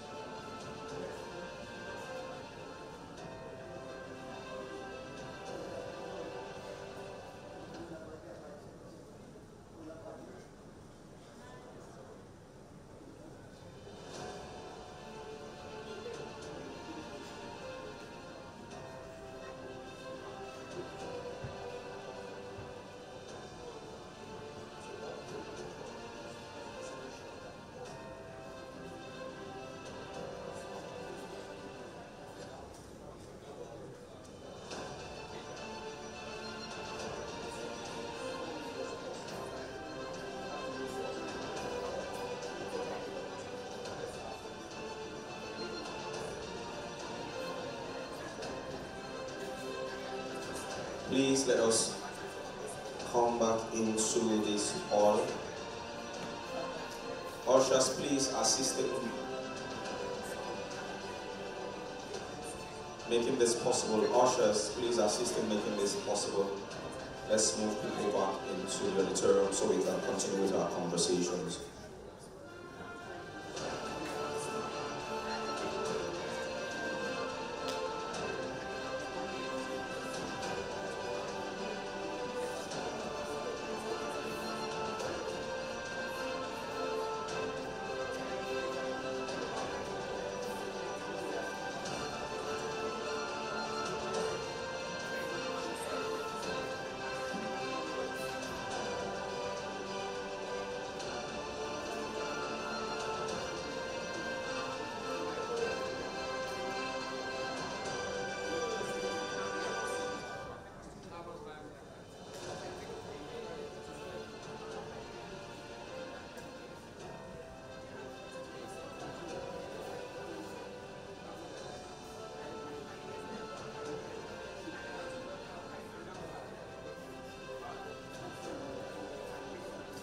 Distinguished guests, ladies and gentlemen, please can we come back into the auditorium? The next session is about to start.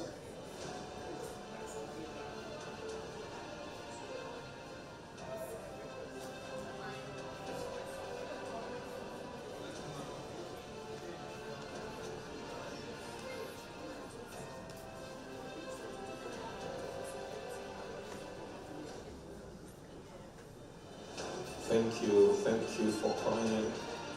Thank you for settling down. We need to move at a speed right now, so we also don't keep our special guests and speakers waiting.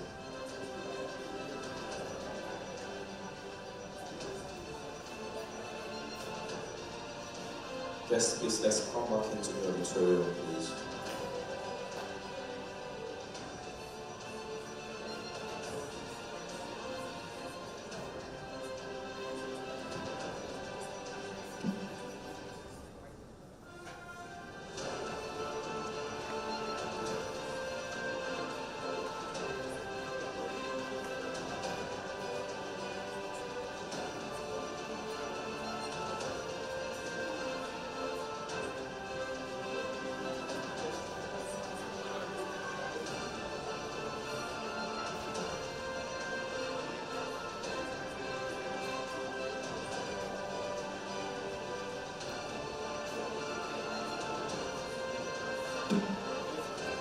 Can we please come back into the auditorium and settle in quickly, please?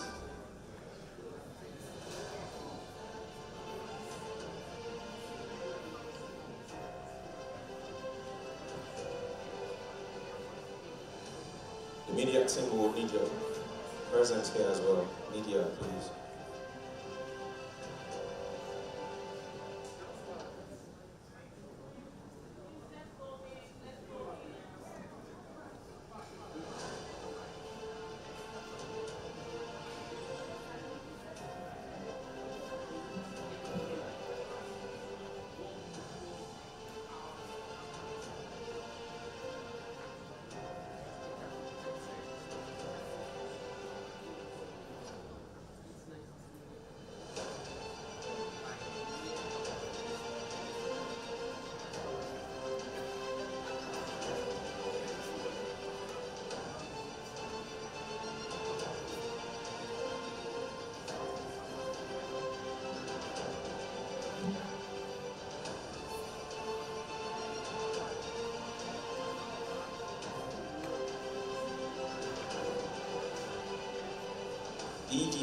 need your attention here.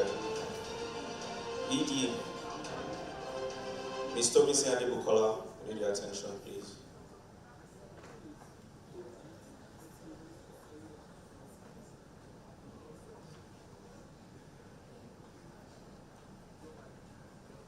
Once again, we truly want to appreciate everybody for attending Niggsa 2.0. We truly appreciate you. Thank you for your time and presence. Thank you for participating wholeheartedly at this year's Summit and Awards.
All right. I hope we all enjoyed the tea break. I hope the tea was a tea indeed, and it calmed our nerves a bit. Because whilst we are seated here, I observed that those, not everybody though, but some people who walked in with their chest out, they were already folding it a little bit. And those who had their hands on their chest were actually putting it in their pockets because it looks like the conditioning system is telling them certain things. But I hope that the tea was able to calm the nerves and make us feel better.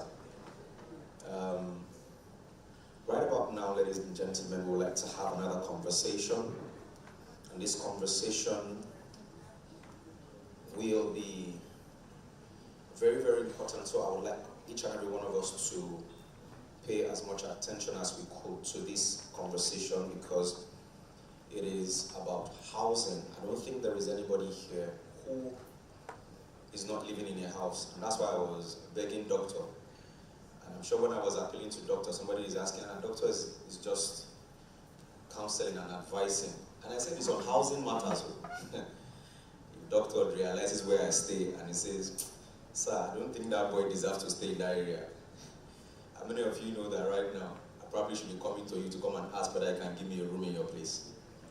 But I'm glad that doctor has accepted me as a brother that is far away. You can give me a pat on the back. Thank you so much, sir. So we're addressing housing deficits, and I hope that we all pay attention and ask the questions we probably have bothering us at this time.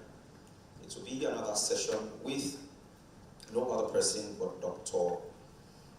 Daring himself, who is the special senior assistant to Lagos State Governor on property matters. But to host or anchor this particular segment will be an ace broadcaster and a fantastic journalist. Please help me welcome Chief Mrs. Yinka Kenny, who will be the host for this particular segment. A round of applause for her as she comes. Where is she? Okay, I hope she's done with her own tea. But whilst we're waiting for her, of course, I'm not going to bring up Dr. Derry immediately. But let me quickly ask this question. How many of us really interacted whilst we were on tea break? How many of us? How many people really? Okay. Okay, maybe I might have to spare, I guess. But how many people really interacted? Anybody? You did? You did? All right, so who did you speak with, please? Yes? Timitope from Craig Park. Okay. Yes, man, you had an interaction. Oh, no, I saw you with a lot of people, so let me not bother you. All right. I saw doctor with a lot of people. I mean, they were... I was a big person that was not dragging you, but I was going to drag you at some point. But who else interacted in the course of this, in the course of the tea break? Anybody? So all we did was to go straight to the tea table, order for the cookies and the tea, and then we went to another corner to go and start asking the tea how we're faring. More like it because the code was already coded. The tea was talking to different people and speaking different languages, but we all enjoyed the tea. All right, so you didn't speak to me and I didn't speak to you, but I'm glad I know you. And now we're talking. A round of applause, ladies and gentlemen, as we welcome on stage the chief herself, a broadcast journalist who is ready to do justice to this particular segment. Put your hands together for Miss Yinka Kenny as she comes up stage. And then right now, please permit me to also bring up stage Dr. Derek Phillips to have a conversation with her. Enjoy every bit of it.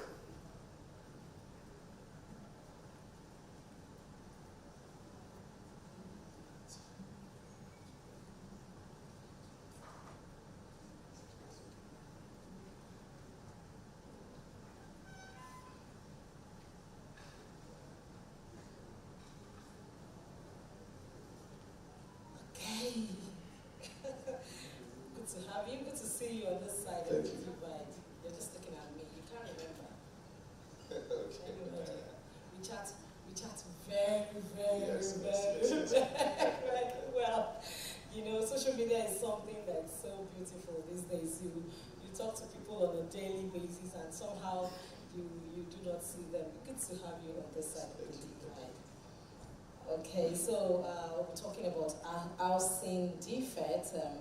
First off, let me just go to so that we'll know who the person we're having this discussion with.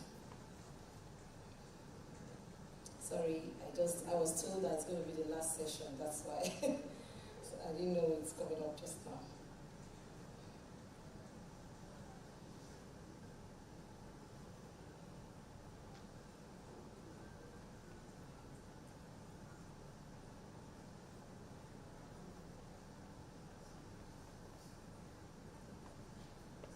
So, ladies and gentlemen, good afternoon. My name is Yinka Kenny. I'm a broadcast journalist and a TV host with NTA2. I anchor the longest running television magazine show in Africa. It's been on for over 30 years and it is Morning Ride.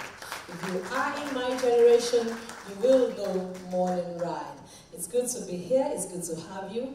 And this afternoon with this panel session, we'll be talking about housing deficit.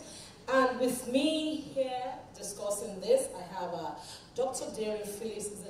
He's a seasoned professional at the forefront of real estate innovation, particularly in the area of tokenization. As the Senior Special Assistant to the Lagos State Governor on Development and Property Matters, he leverages his vast knowledge of blockchain technology to reshape the real estate landscape in Nigeria. His expertise in real estate tokenization enables him to offer valuable insights into the digital transformation of property transactions, making him a recognized authority in this space. Throughout his career, Dr. Phillips has demonstrated a unique ability to bridge traditional real estate practices with cutting-edge technologies. His visionary approach highlights the potential of blockchain in making real estate investments more accessible, secure, and transparent. This forward-thinking mindset has made him a sought-after advisor and leader in rapidly evolving field of real estate tokenization. Dr. Phillips has held significant roles throughout his career. He was the Young Members President of FIBC, International Real Estate Federation, showcasing his commitment to advancing global real estate practices. He also served as the Group Managing Director of FAOB Group, where he oversaw real estate investment through Wervis Investment Limited, engineering consultancy with FAO Phillips and Associates, and power generation through FAO Power. His leadership extended to the entertainment industry as the founder of Case Media Entertainment Limited and the agri-business sector with Cardinal Touch Company Limited. Ladies and gentlemen, please jam your hands together for this personality that is a stakeholder in this field that we want to discuss right now, Dr. Derry Phipps.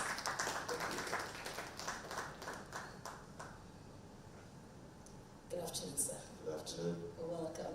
So we're talking housing deficit, and I understand that we have about 20 minutes to do this. First off, you know, when I want to have a session like this, I like everybody to understand, yes, the elite outside understand what we mean when we talk about housing deficit. Just give us just brief talk around housing deficit, just so that a layman listening or watching somewhere somehow will understand what we mean when we talk about housing deficit. Okay, first off, good afternoon, everyone. I'd like to recognize the organizers of this event. You know, reaching the grassroots is always very important, so I'm always there to encourage and provide whatever support I can in this capacity. So when it comes to housing deficit, I think the key thing to understand is that Lagos, as it is, will have about 20 million population, and each hour statistics show that we have about 86 people coming into Lagos. So by the end of this, we're looking at, by the end of this summit, for instance, we're about 300 people, new inhabitants of Lagos, and in 24 hours, about 2,000 people. So what that means is there's a lot of pressure on the system. There's a lot of pressure on the system. Currently, there are about 3 million deficits of houses. So you have people that are in situations where they can't provide adequate housing needs because supply is just greater than, we have an issue with supply. The demand is overwhelming. Not only the infrastructure, the whole system, I mean, we'll get to that concept, but we are a developing nation. We are a developing nation. So we are in a state of, the entire budget of Lagos is not up to that of the New York Police Department. I didn't say the New York State, this is the New York Police Department. So we are a poor nation. If you look at the UNDG analysis of what poverty is, you have poverty, you have relative poverty, you have absolute poverty, you have extreme poverty. Can anybody guess where we are? Extreme poverty. So when you have that mindset, you know that we have to deal with efficient allocation of resources. And we have to be very, you know, precise. The policies, like Dr. Abba mentioned, have to cater to this growing demand with very limited resources. So that's where the problem starts. All right, so in the layman's language, when we talk about housing deficits, we say that not enough house to live in. Okay. Okay, so let me just give us a very brief, you know, about the nation as a whole. You know, at one time we were told that in Nigeria as a nation that we had about 17, 20, and even 22 million housing deficit, but the latest reports that we have now is being said to be 28 million. And report says that we need to produce 550,000 housing units on a yearly basis. And that's going to cost about 5.5 trillion naira per annum to reach that. But, you know, sometimes last month, you know, some real estate developers, some stakeholders, the likes of Matthew Ashimolu, they were at a conference, and they disagreed with that to say that actually what we need is 700,000 housing units, and this is going to be for, and it's going to, you know, be something that we have to do for 20 years, other than, you know, the reports we had that maybe we'll do it for back-to-back for 10 years. So my question now is this, because it looks not feasible. It looks as if, because this report has been on years and years and years before now, and it keeps deteriorating and keeps deteriorating. as a stakeholder, even in real estate, what single policy change would move, this to the fastest rate of achieving this in the nearest future? Yes, so I call myself a blockchain enthusiast. And for those who are not familiar with the term of blockchain, what it is essentially operates by a distributed ledger. So you and I get into an agreement, we form what's called a smart contract. Now, that smart contract has every single detail of what we've agreed, and then it is then shared on the distributed ledger, which means everybody in this room, for instance, will get a copy of that contract. But by that definition, accountability is maintained, transparency is invoked, and then you have a system where everybody has access to this information. When you put it into real estate, what that means is if you want to buy a house, which is 100 million naira, it can be broken down into non-lead tokens, but the proof of the ownership of that is written in the smart contract. Every single thing about that transaction is embedded in that smart contract, and it's, once I said, most importantly, distributed by the distributed ledger. So what does that solve in this instance? It means that, number one, it democratizes the access to real estate, because rather than before you needed 100 million naira to enter into real estate transactions, you can buy a token of that. For instance, you might have 100,000 naira, for instance, you can buy one property in Ikeja, or one token in a property in Ikeja, two in Egbe, and maybe even half of it in Ikoyi. What does that mean? Number one, you have liquidity, so you can easily get rid of your assets. Number two, you can benefit from real estate investments. And most importantly, referring back to this issue of the housing deficits, one of the major issues is that we don't have enough funds, like I mentioned, to actually build the houses that are needed.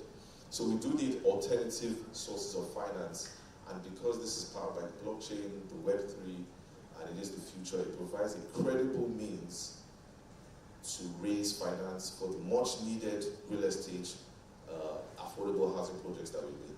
So technology, I believe, is very important in solving this need. Also, in terms of mortgage financing, that's provided a very tricky area for us as a country. We have a PropTech, like rent small and buy small, which again breaks it down into fractions and it allows more people to be able to access it. And like with tokenization, you have the global world at play, so you have global investments which can flow through this. So we do need to keep thinking of different ways to which we can generate finance, alternative means of raising finance, and we can access and build all these affordable homes that is desperately needed. Okay, let me speak for, because in Nigeria, we know that there's a greater disparity between the rich and the poor. And the purpose of this conference is to reach out to the grassroots, which means those that seems to be far from the government. So there are policies in foreign countries whereby we have the governments collaborating with banks and giving mortgage to their citizens on a long term, which is for about 20, 30 years thereabout, and makes it so convenient for them.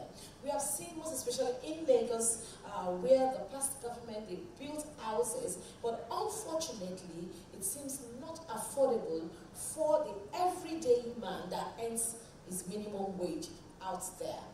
Why is it proving so difficult in this part of the world for our government to partner with banks? And we have, this easy, purchase of property, like it's been done in foreign countries, whereby I can earn a 150,000 naira and I'm paying like a 10,000 naira on a monthly basis for the next 20, 30 years. Just like it was done those years way back in Festac 77. That was what was done for our parents, where the white man, they came, they partnered with the government, and civil servants were able to get that. But I know that as old as I was, till probably 18 years old, my father was still paying for that house. And I wasn't born there. Do you understand what I'm saying? So why is it proving so difficult? And we are having housing deficits, data rating, year in, year out. Okay, I'll try and make this answer less technical, but the short version, which was given by Governor Fashola, was that there's no affordable cement. Oh my God. That's literally the short answer. If we go into the technicality of it, we go into interest rates, we go into the state of the global economy, we go into a lack of production, we are not producing things, we're only importing, the balance of payments. So there are a lot of angles that you can look at it, but there's no affordable cement. So the governor, Babajide Sanwo-Olu, has, under his things agenda, has made this a very pressing issue. And, if anybody knows the history of the governor, he worked as the MD of LSTPC, and there he instituted the JV departments. So JV is basically a joint venture agreement whereby, for instance, you have a piece of land, I have the resources, somebody else has the technical know-how, and we all come together and agree, we're going to build this project, and then we share the dividends, however much we consider adequate. Now, under this initiative, the governor has actually instituted with Access Bank a 704 two-bedroom apartment in Ikorodu, which they've done the groundbreaking, and is specifically for affordable homes. They've partnered with Access Bank to develop an affordable mortgage scheme, and this has been. I think the groundbreaking has been done, and the project should be completed in about 2 years. But also Lagos Homes also has a lot of mortgage programs which have been available. They've done in Sogotedo, in Borneo, and quite a few other areas. So Lagos Homes is one that is available and should be accessed. But I think one thing I want to note, especially bringing it to this grassroots level, is that those in the local government council have a responsibility to think outside the box. The statistic which I mentioned earlier about us being a developing nation is something that I think is very important for people to keep in mind, that we just don't have enough resources. So whether it's technology, whether it's partnerships, whether it's collaborations, we have to think innovative ways of how to get out of this issue that we have. Okay, when you talk about, you see, when government officials or people up there, when they talk about affordability, I begin to rack my brain. Affordability is relative. So this program, because, okay, we are domiciled in Lagos. Let's talk more about Lagos. Kudos to our present-day governor. Is a man that, he says and he does what he says he will do. So when we talk about being affordable, because most of the times the people up there, they do not see the people down here. How affordable is it? Is it affordable for someone like me that does not earn 100,000 in a month? Well, to be honest, unfortunately, I can't speak to the details of it because I work for LSTPC, and like I said, that is determined on to the bank, the managers, the contractors. There's a lot of elements that go into it. But what I do promise is that it's definitely affordable, and the project is tailored directly towards affordable homes. And the mortgage will be tied to the salaries. So, and if it's tied to civil servant salaries and masses, that it's going to be at a very affordable rate. I can assure you of that. It's just there. Let's just. I can't tell me I didn't realize. Okay, so will you say that it's as affordable as someone that earns 100,000 like me per month? Okay. Definitely. Okay, let's wait and see. Apartments. I can speak on. Because I bet you most average Nigerian, they do not even earn 100,000 on a monthly basis. I'm sure I'm right about that. Do I have people that are with me in this? So when we say affordable, that is, I think government should be looking into that. And that brings me to informal settlements. We have a lot of informal settlements, most especially here in Lagos. It's all over Nigeria. We have places like Makopo. You still go there. I go there to do philanthropy at times, and I'm amazed. The way people live and sleep, mosquitoes and everything, And there are shanties here and there. what participatory, upgrade models can be done. We know that, yes, the government might not be able to do for everybody, but then something that could up their level, like what advice can you give to the government to do to this people? Because they're not even living, they're not even surviving, if you ask. I think in that area, empowerment is needed. Semicolon is a great example of people who encourage those in human capital development. I think it's very important that we have the ability of people to empower themselves, because the truth is governments can't do everything. Like I mentioned, we don't have the resources, we don't have the capability. That's just the truth. So we need people to, there are a lot of programs that are instituted by the government to empower people to be able to work, to uplift themselves out of that situation.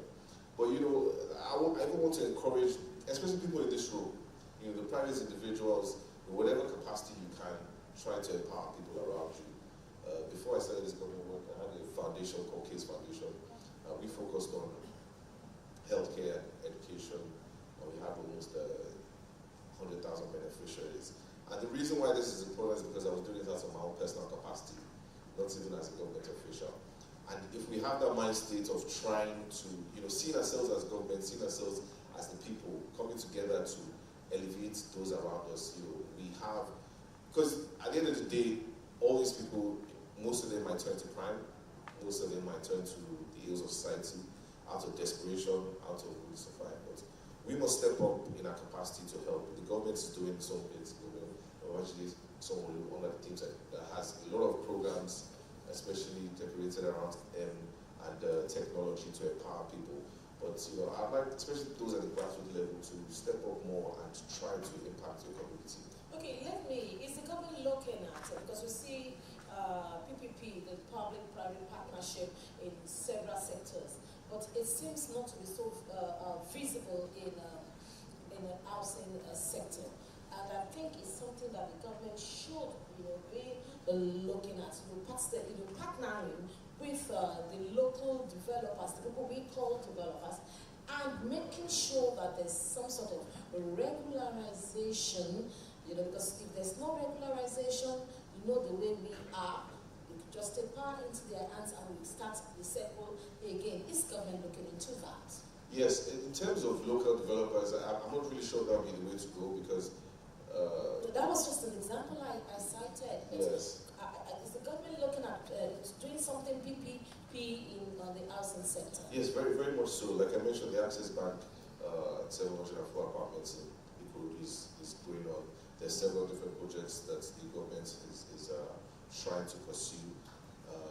The metrics to find people who would rather invest in affordable housing than building a property in Ikoyi, or that would turn them mega profits, is always a tricky one to convince those institutions. But we had some success, once again throwing it out there for people or institutions who would like to collaborate in these several PPP initiatives that the government has. Please do come forward and we can progress.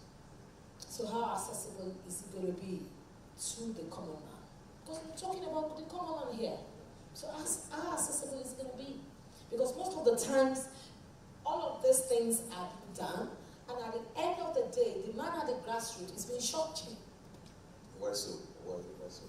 Because probably I don't know somebody that knows somebody that knows somebody. Well, if anybody has... So are there measures? My question to you now is that are there measures to curtail this and make it absolutely on merit? Absolutely. I mean, Lagos Homes, if anybody has internet, feel free to go there. The Access Bank initiative, like I said, I'm not sure about the details and the I's and the T's, because that is still in the groundbreaking phase. But Lagos Homes is an initiative we have people that they did I think almost 6 months, they had almost 10,000 beneficiaries, even more. There was a ceremony, and feel free to check it out. If there's any issues, do let me know and I'll do my best. But Governor Babajide Sanwo-Olu has been transparent. Also mentioned, demand is nowhere near what we can supply. That's a reality, which we all have to acknowledge. But there are projects which go on, and it's not by meritocracy, it's just, submit and then you get the application, if you do get it in time. So is this being given enough publicity? Is the government partnering with media? I'm a journalist, I'm a TV also, I'll get there. Are they partnering with media houses to make this go public? Because most of the times, people don't get to hear about all of this until after. So, am I right? Yeah. So maybe I should use this venture to publicize. Because we do need your support, by all means, to get those interested to participate. This Access Bank one I keep referring to is one that's hasn't been publicized, so you are hearing it here for the first time. You will know about it. It's called Odola, and it's something you should look up and access. As I said, it's 704 two-bedroom apartments, so it's quite an availability. All right, thank you very much. I was told this session is for 20 minutes, so we are out of our time. But before I let you go on this session, if you had one policy lever you could pull tomorrow to accelerate housing supply, what would it be? And tell me why. I think it would be technology. We, as a developing nation, we need all the help we can get to, catch up with the developed nations. But we do need an acceleration. And the only acceleration that can be used is technology. That's what I say is available. The finance to do that, the know-how is pretty high. How do we access finance as a developing nation is tricky. We do not produce anything. The interest rates are too high. The banks have a lot of policies to cover. It's very complicated. There's no affordable cement. So we do need technology to leverage that. Technology and the numbers, investment from the diaspora, a lot of the systems that we need to catapult us to the level where we are, because we are in a desperate situation. Make no mistake about that, and we do need all the help we can get. So that would be that. All right, thank you very much. Please let's give a round of applause for our guest of this segment. Yes, we've been having this discussion, myself and Dr. Deering Phillips. He is the Senior Special Assistant to the Lagos State Governor on Development and Property Matters. And I have been the one anchoring this session. My name is Yinka Kenny, like I told you. I'm a broadcast journalist. Thank you for having me for this session, and thank you for doing this. Thank you.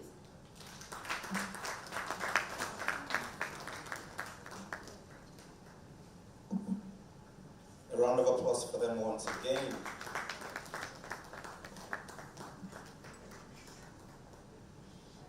If I didn't hear anything today, we were just reminded that the cost of cement is not cheap. If you don't know that, know now. So if you're hoping that one day, well, we believe that one day housing will become affordable, even to the common man on the streets. And thank you so much, sir, for all that you do to bring the truth to the people.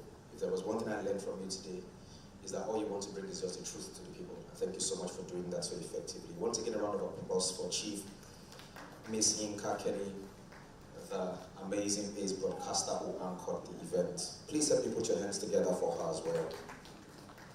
We move quickly on this agenda. We hope to speed things up. But right about now, people of Nigeria, we shall be taking another segment, a presentation, which is about skills development and entrepreneurship at the grassroots level. And to take us through this presentation, I would like to welcome on stage Miss Precious Imawahem Ajomu. Please let's put our hands together for her. I hope I got that correctly. I tried. I'm almost there. You don't want to score me 2. Maybe like 5? No, be a bit 5, or maybe 7. But my negotiations are going too far. A round of applause for her once again, ladies and gentlemen. Hi everyone, just going to stand on already established protocols. I see we're all tired, so I'm just going to try and focus on the crux of the matter. My name is Precious Imuwahem But I understand the difficulty. It's the same thing with Greek names, it's always very hard to pronounce. So like Edo, like Greece, yeah. And I'm going to be talking about unlocking potential, skills development, and entrepreneurship at the grassroots level. So it was Alvin Toffler who said that the illiterate of the 21st century is not, that the illiterate of the 21st century will not be those who cannot read and write, but those who cannot learn and unlearn. As somebody that's been in the training space or the skills development space for the last 15 years in Nigeria, I've led training sessions in at least 30 countries and in most of the African countries. One of the things that I find that cuts across board is that we do have a big mindset problem. I'll say it again, we do have a big mindset problem. Any intervention, whether at grassroots level, whether at urban level, that does not deal with the mindset challenges, which I consider the elephant in the room, might not be so effective. So I'm going to just go very quickly, share some interesting stats with you. Oh, the presentation is not up. I assume that it was. There's a presentation. But it's okay, I'll just share some stats with you and context, challenges, and some of the things that we can take out of here. We do have a youth bulge. We do have our median age at about 19. That's a good thing for us. So even though we have rural-urban migration, and having over 54% of our young people in urban areas, we still have at least 45% staying back in our villages. So everybody has not jackpot yet. The Canada money is not complete. And everybody has not left the villages yet. There's still some people there, and that's why it matters. If you go around our villages, you will find that there is a dominance of micro-enterprises. So almost everywhere you turn, you might not find the big companies. Ashley's gone, I was going to ask if Semicolon was there. You might not find the big companies, but you would find a woman selling fish, you find somebody, farming, you would find micro-enterprises everywhere. And you will find that these MSMEs are contributing to the economies. But you will also find that agriculture is no more cool for young people. How many people are very happy to say I'm a farmer? Huh? A lot of people are becoming, but I'll tell you something interesting which I will talk about. It's actually still an urban construct. I travel extensively around Nigeria. I used to work for Edo State government, so I've been to every single local government or ward in my state. And for us who know about agri-tech, it's cool to say that, oh, I'm in agriculture, I'm a farmer, but not for the guys in the village. They think there's something wrong with them if they are still doing farming. Because it's still very, it's not mechanized yet. You still have to carry your hoes and all of that. So that needs to change. And then, of course, questions around, when it comes to entrepreneurship, around gender representation, obviously, that's something I'm very passionate about, unashamedly so. But if you look at the Faith Foundation report, entrepreneurship report, they did show that in 2024, there's been at least a 12% increase in the number of female-led businesses. Oh yes, where am I? I'm in context and challenges for my friend who is changing that. So now, another thing is the digital and technical skills gap. I was very privileged to have worked for Jobberman, and I led the Jobberman Mastercard Foundation project where we're upskilling youth in Nigeria. Our goal was to upskill 5 million. And one of the things that we learned just on that project is that even though we have a lot of young people who are looking for jobs, many of our young people are still not employable. So we still have an employment crisis.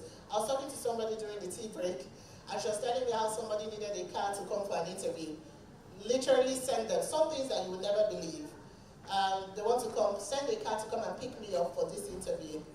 And I will show up after you come, get me. Yes, these things are happening. So we still have, even though we do have people coming out of schools, and then also in terms of context, we are not creating as many jobs as the young people that we have in our country. So we have at least 2 million or more deficits. There are some policy initiatives, obviously around, so in 2024, Nigeria introduced a new national policy on skills development aimed at empowering young people. But many people still argue that there's still so much more that Nigeria can do. So we've seen significant rise in entrepreneurship, the informal sector accounting for over 80%, MSMEs accounting for over 80% of our jobs, and that's extremely important. So what am I saying? We do have high youth unemployment, and that's something that we need to solve by finding inclusive employment pathways, especially at the grassroots level. We do have skills mismatch. Even in this generation of AI, many of our curriculums are still outdated and not necessarily even relevant for the jobs that are now available. So people are still learning the wrong things. I've been in HR for 15 years, and you'll be surprised the number of resumes that we see, even from people that have significant work experience, that still do not have, that still will not even get you through the door. Another thing that we also see is, even amongst qualified women, I sat in an interview where the woman that was most qualified could not negotiate for the salary that she deserved, right? So whilst all the men came and wanted over ₦1 million, she basically was asking us to pay her whatever it was that we thought we could pay, and she was the most qualified. So, that's an issue. We also have inequitable access. Obviously, even when you now think about internet penetration, access to infrastructure, etc., it's not the same across our local governments. I agree with Dr. Abba that Lagos is quite different, but if you go to other states, especially the hinterlands, you will find that even access to opportunities between Nigerians who exist in the south and Nigerians who exist in the north is significantly different. I do a lot of work in the north, and you'll be surprised how, and I've done some work in Chad, and I remember in one of those interventions, I was telling someone in N'Djamena that I saw more similarities between being in N'Djamena and Kano than in Lagos and Kano, right? Two different countries. All right, we also have a fragmented ecosystem where there's lack of coordination between private sector, the government, training institutions, and if we really want to get anything done, we have to kind of learn to start to collaborate. So there's rural entrepreneurship, and then there's work happening in the urban centers. So in the urban areas, you will hear people talking about tech. When I said agriculture wasn't cool, all of us urban folks said, no, it's cool now. But is that going to be the same thing when you go to your village? I would say it's research that we can just carry, not quite there yet. So why is grassroots development important? I went to school in England, and one of the interesting things that I saw as a Lagos girl was that I could really just live in the suburbs. I didn't know that about myself until I arrived in Scotland. First time I went to the countryside, it was so my vibe. I don't want to live with noise. Like, I don't enjoy this. I just have to be here. Because if I don't live in my village, yes, I'll have the trees, etc., but I probably will not have the right hospital. I will not have, access to pipe-borne water, etc., etc., making it unattractive. And like Dr. Derry was saying, if we don't develop our rural areas, what happens? We all come to Lagos, we all come here, and then we put pressure on the resources and things like that. So it's important. I talked about grassroots development for democratic dividend, proximity to need, cost-effective delivery, and even quite frankly, peace and stability, right? The more overly populated our cities are, the more they're prone to crime, because everybody is coming in here. So what are some of the challenges facing grassroots entrepreneurs? The big one, which is access to finance. So these people do have their ideas. Some of them are not able to scale. I've had to be part of interventions where you go to these villages, you find people with really, really bright ideas. In fact, there was one village I went to that some of the young people had used their monies to buy a laptop. And they were training themselves and learning how to code by themselves. Underestimate our incredible resilience. Where some of the areas you go, you're struggling to get network, you're struggling to get good internet services and things like that. And of course, if you think the skills gap in urban Lagos is enormous, just begin to imagine. I was doing an intervention. Every single time, I run a skills development company. But I always say that I exist for real impact. I'm not trying to train 1 million people who have no clue what's just happened. I want to train 10 people that go on to train another 10 people, and then the multiplier effect is enormous. I was part of an intervention where they had 100 people in a classroom, and the facilitator was training on soft skills. I came in as an M&E expert, so we're doing monitoring and evaluation on the project. I asked the people at the back what's happening in front, because even best practices, having 100 people in a class is a bit of a stretch. It's not best practice, so that was already a problem for me. But I just thought to humor myself and ask the people at the back what was happening. I saw the way they were holding their jollof rice and their turkey, with the turkeys inside, and really enjoying their meals. So I said, what subject are they teaching? What's going on here? They replied me in their dialect. So first, they didn't even understand English language, basically. And quite frankly, the person who was speaking in English. So I was very confused. Are they aware that you don't understand English? But at the end of the day, we will say we've trained 100 people in the classroom. But did learning happen? Yes or yes? Or no? No? Learning didn't happen. Okay. So what are some of the strategic pillars for grassroots skills development? I think it's very important that we localize our curriculum. I'm a soft skills training expert, and when I created the Job and Soft Skills Training curriculum that 2 million Nigerians have gone on to use, one of the things that was very important for me to do the minute we came back from Kano was to localize it and have the Hausa version. And I'll tell you why we did that. My thinking is soft skills is behavioral, and we're also teaching people in the TVET sector, farmers, etc. And I was asking myself and asking my colleagues in the focus group, if I have a mechanic who perhaps cannot speak Queen's English, so if my car breaks down, what am I looking for? Am I looking for my mechanic's ability to speak Queen's English, or do I just need the man to fix my car? What will be important to you? Queen's English? Hello man, how you doing? No, I couldn't tell her, just fix the car so I can get to the island. Yeah, that's what I'll be looking for. So, if that's what we are after here, why don't we put it in their language? Why not in vernacular, in a way that, so we remove that barrier so that people can understand it. And the minute we did that, it was, because again, behavior, right? You don't want your mechanic to tell you, I'm coming by 2 o'clock and he has not even left the mainland. That happens sometimes. Sorry for the mechanics here, I don't know why. My mechanic is really very good, I don't know, it's just an example. Before he comes and says, oh, what did I do to you? Because interestingly, my car is with him now. So maybe that's why I'm remembering the mechanic a whole lot, I don't know. But yeah, so we should localize our curriculum. And it's even in the simple things. When I design my slides, you will rarely see me even use things as maybe pictures of Caucasians. It was my son's boys' day in my son's school. They don't have one Caucasian in the entire school, but they sent us a flyer with 2 Caucasian boys playing. And as the unofficial head of the PTA, aka Madam Disruptor, I disagreed strongly. You could have found surely on the internet a picture that was representative, because representation matters greatly.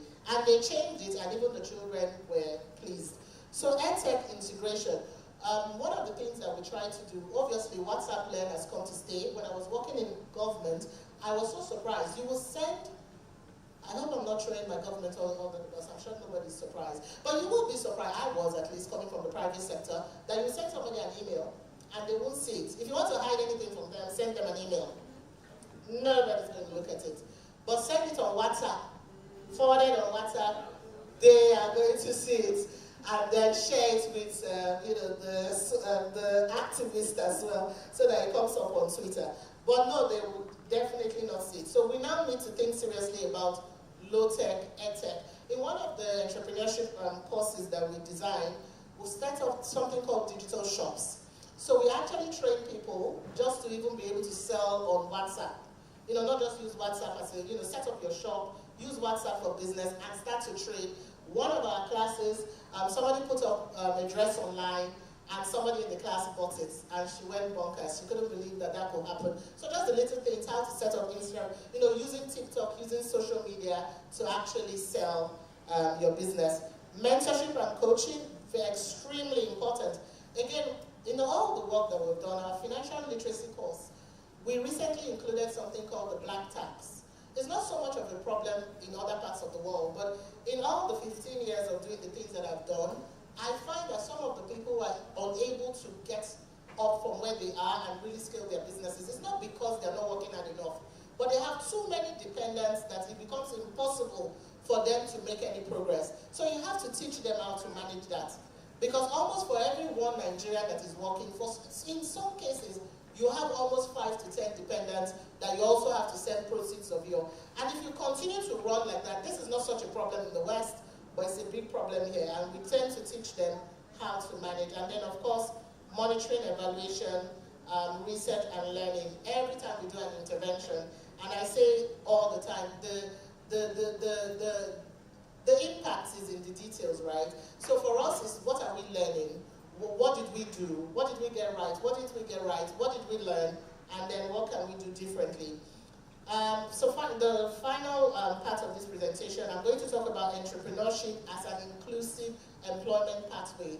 And so there are different employment pathways. The big thing now for me, as someone who runs a skills development company, is how do we put youth in work? It's not so much even just going to school and having those certificates. How do you get certificates that you can monetize? And we find that when we do training these days, you know, I suppose 5 years, 10 years back when you say you're doing a training, people will rush there. But I've been on platforms, including one where I was a judge and we were giving out grants. And somebody said, look, I've done even tech training, I've done this, I have over 10 certifications, I still don't have a job. You know, so the big question now is how do we put youth in work? How do we get our young people to have employment, especially those at the grassroots level? So entrepreneurship as a vehicle for as a vehicle for economic transformation. So the first thing here is we need to create jobs, and entrepreneurs create jobs. And that's one of the reasons I went to school to study innovation. We need to provoke thoughts to the point, we need to ask more questions in this country than we have answers for. We need to start to question, why is this like this? Why is this not like this? And what can I do to change it? We need entrepreneurs to create employment. We need community revitalization. We need MSMEs to foster innovation.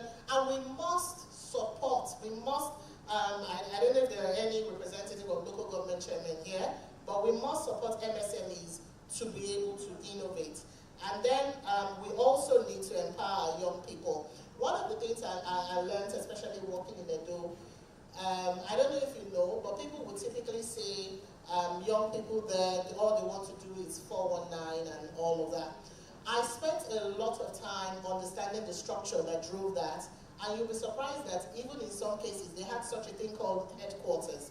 I'm very, what's the word? I pay attention to how patterns and how people do stuff. I was amazed to see how structured that negative process was. And all I was thinking, and I will tell the governor that is, all we have to do is transmute it. These people already want to work, they already have the energy to work, they already have the intelligence to work. What you want to do is turn that water into wine. Take them from this side to the other side. So we need to empower our young people. Entrepreneurship creates self-employment. We will not all have formal jobs. I used to have locks for folks who know what locks is. And the person who used to do my locks, I would pay him 20,000 every time he comes to style my hair. And this young man was also working in an organization where we would take so much money and transport to get to work. So I asked him, how do we scale your business? How much do they pay you where you work? Front desk officer, he said he was earning 80,000. We calculated, okay, you earn 80,000, how much you spend on transportation, etc., etc. At the end of the day, he was barely making anything. Maybe, you know, by the time you net everything off, it comes to 10,000 naira. But for making my hair alone, you're getting 20,000. So if I introduce you to my friends, they introduce you to their friends, what happened? I kid you not, when we're doing the Niggsa launch, I had to fly this gentleman to Benin to make my hair because I couldn't find anybody who would do it like him. And he does live in his own house in Awoya in Lagos now. He does.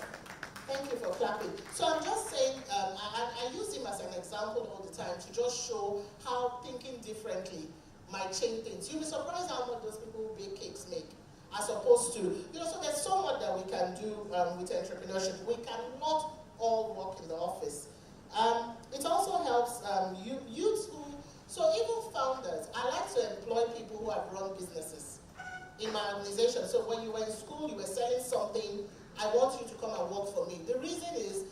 That entrepreneurship mindset, they bring it to your organization and you benefit. So you are getting something out of that. Women in rural areas, there are systemic barriers that keep women from being able to access employment, etc. And for some of these women, entrepreneurship is the answer to be able to do something from home. So every small business is a job created. Micro enterprises put youth in work, right? If one food vendor employs one person to do the cooking, that person has employment. Worst case scenario, the person at least has food to eat and they're not going hungry. It was interesting to hear Dr. Derry say that we are an extremely poor country. It kind of scared me a little bit. A small poultry farmer employs help and all of that. So skills plus entrepreneurship equals to employability. We want to make sure that our entrepreneurs are able to learn problem solving, marketing, customer service, and of course resilience. So it's important that we train entrepreneurs. I don't know if representatives again of local government chairmen are here. You will find that most entrepreneurs just start on their own, but they benefit from being part of an incubation system, being part of an ecosystem where there's learning and support going on. Youth-led innovation drives job creation. So if you allow young people innovate, I heard Ashley talk about an offer openly that if anyone will be interested in an innovation challenge, she's happy, our organization is happy to do that. That would be really interesting. When I was in Edo State government, even as the Director General of the Public Service Academy, one of the things that we had was a government innovation lab. And what was the dream? Why did I set that up? We had computers, we had free Wi-Fi, we had anything. And what I would say to the civil servants is just come there and innovate. Just come into the government innovation lab, interact with these tools, do learn design thinking, and let's see some of the solutions that we can come up with by ourselves. So in closing, I'm just going to say that there are all sorts of different initiatives that we can take on when it comes to entrepreneurship. We cannot all work within the formal system. There's a thriving TVET system, I'm sure we know. The technical vocational sector, it's exceedingly important. I think some of the new jobs and innovation that will happen in this country will happen around TVETs. And by TVET we mean the people who are in the trade sector and not necessarily the formal sector. So what's the call to action as I conclude that I leave us with? We really need to integrate entrepreneurship education into our curriculums, even at the local levels. We need everybody to start to think about what am I going to eat after graduation, even before they graduate. It's extremely important. We need to expand access to startup capital. It's good that we're investing in technology, but I always say this, you have to build tech on something. Tech does not exist in the air. It's the real sector that supports technology. So the woman who is planting pepper, who is rearing goats, who has a poultry, also needs startup funding, also needs support, not only the person who has an app, right? And then we need to support youth-focused enterprises, people who are doing things to help. But finally, and I think this is most important, I talk about it in my book, in any intervention that we do, we start with mindset transformation. I genuinely believe that we have a thinking challenge. I just feel like if we take a step back, yeah, I do think we have a thinking challenge. I do. So let's start to think. Thank you. Thank you so much, ma'am. Thank you so much, Ms. Precious Imowahe Ajono. I hope I got it correctly this time around. Yeah. I had to get it correctly because if I get back home and my wife hears the way I pronounce the name, I probably might not sleep at home tonight. Yeah, I got married from that region. So when you mentioned that you are from that axis, I had to go back and start rehearsing. So I spent like 2 hours from when you started rehearsing the name. Thank you so much for that thought-provoking presentation. I'd like to move on as quickly as we can. We just want to take a very short break to have a special presentation from the representatives of Guard.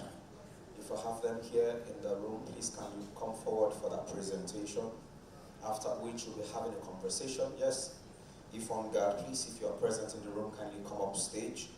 After that, we'll be having another conversation, and that conversation is going to be centered around climate-smart agriculture, strategies for sustainability, and that also will feature another prolific speaker and personality. But before that, please let us have a representative from the IFON Guard. A round of applause for them.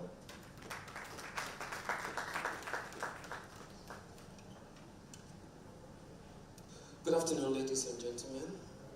My name is Victor Irikefe. I'm a Nigerian. First of all, I want to be very, very grateful and thankful to the organizer of this event. Secondly, to also stand on all existing protocol, and I want to categorically thank Dr. Joe for giving me a wonderful foundation to want to talk about what I want to talk about. I have a presentation, please, if you don't mind. The slide should be up. I will tell a classical story that we all can relate with. It's all about local government and what we bring to bear in it. I have a wonderful friend. His name is Dr. Tony Ajaino. He's a lecturer in Delta State University. And he's also the SSA to the governor on community matters. So he calls me and said, Victor, we have a problem. Since I stepped into office, we are thinking of how to increase our IGRO in our local government. And he knows me as an automation specialist. I'm a software engineer. And I said, okay, I'll get back to you. He described the peculiarity of the problem, and that is what gave birth to eFund Guard. He said, every money is collected in the local government goes into individuals' enrichment in the sector. One chief, and that's one of the things Dr. Ju was talking about when he talked about allocation of resources. Every local government is waiting for the federal allocation.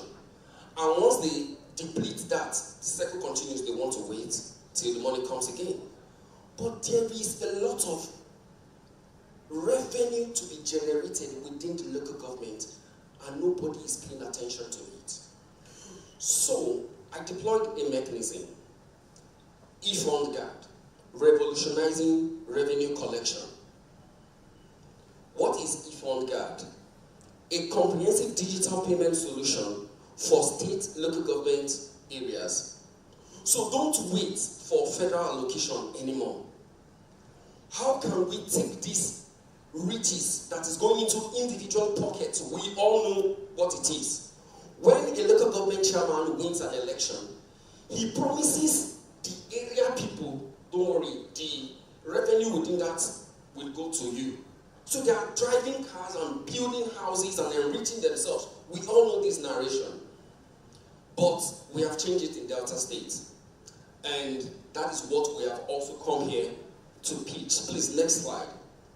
So we took it literally that every revenue that is going to be collected is not going to the hand of those people, those boys who just collect it, put it in their pocket, or remit a lump sum of it to the person who is in charge.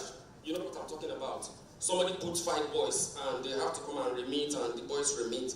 We took it totally from their hands. Don't take my words for it. It is happening in Udu local government. So some of you are government, you have government people in Delta State, it's happening there. And we are replicating eFund Guard to all the local governments. Please go to the next slide. So eFund Guard is a cutting-edge payment solution designed to streamline revenue collection, ensuring secure, transparent transactions for government entities, businesses, and private organizations. The platform enables users to create and manage payment via barcode, which can be scanned to access a secure payment gateway for easy transactions. Let me leave this. We all know Paystack. We all know Flutterwave. They are tailored towards a purpose. eFund Guard is to collect the monies from local government, directly remit it to the local government treasury. Somebody asked me, you will come out these boys for street? No. We will still employ them and give them percentage. We will give them the solution in their hand. So instead of taking 100% totally and remitting it, let 70% come to the local government. Let 80% come to the local government. Don't just take the whole money. Why? With this money and the much it's going to accumulate into, something can happen. Street lights can be repaired with these monies. Roads can be repaired with these monies. So we don't just wait, all local government waiting for allocation from federal government. I'm an authority in this field, I have friends. So they just tell me that the money has come in 2-3 days. They have sent this one to here, the money is finished, they are waiting for the cycle again. Now, look at the peculiarity of the problem. The local government started crying to the state government, come and repair our local government. Local government, state government says, what did you contribute to us? Nothing is even coming from you. Press your phone and Google, fiscal year 2024, zero revenue generated from local government in Delta State and from Delta State.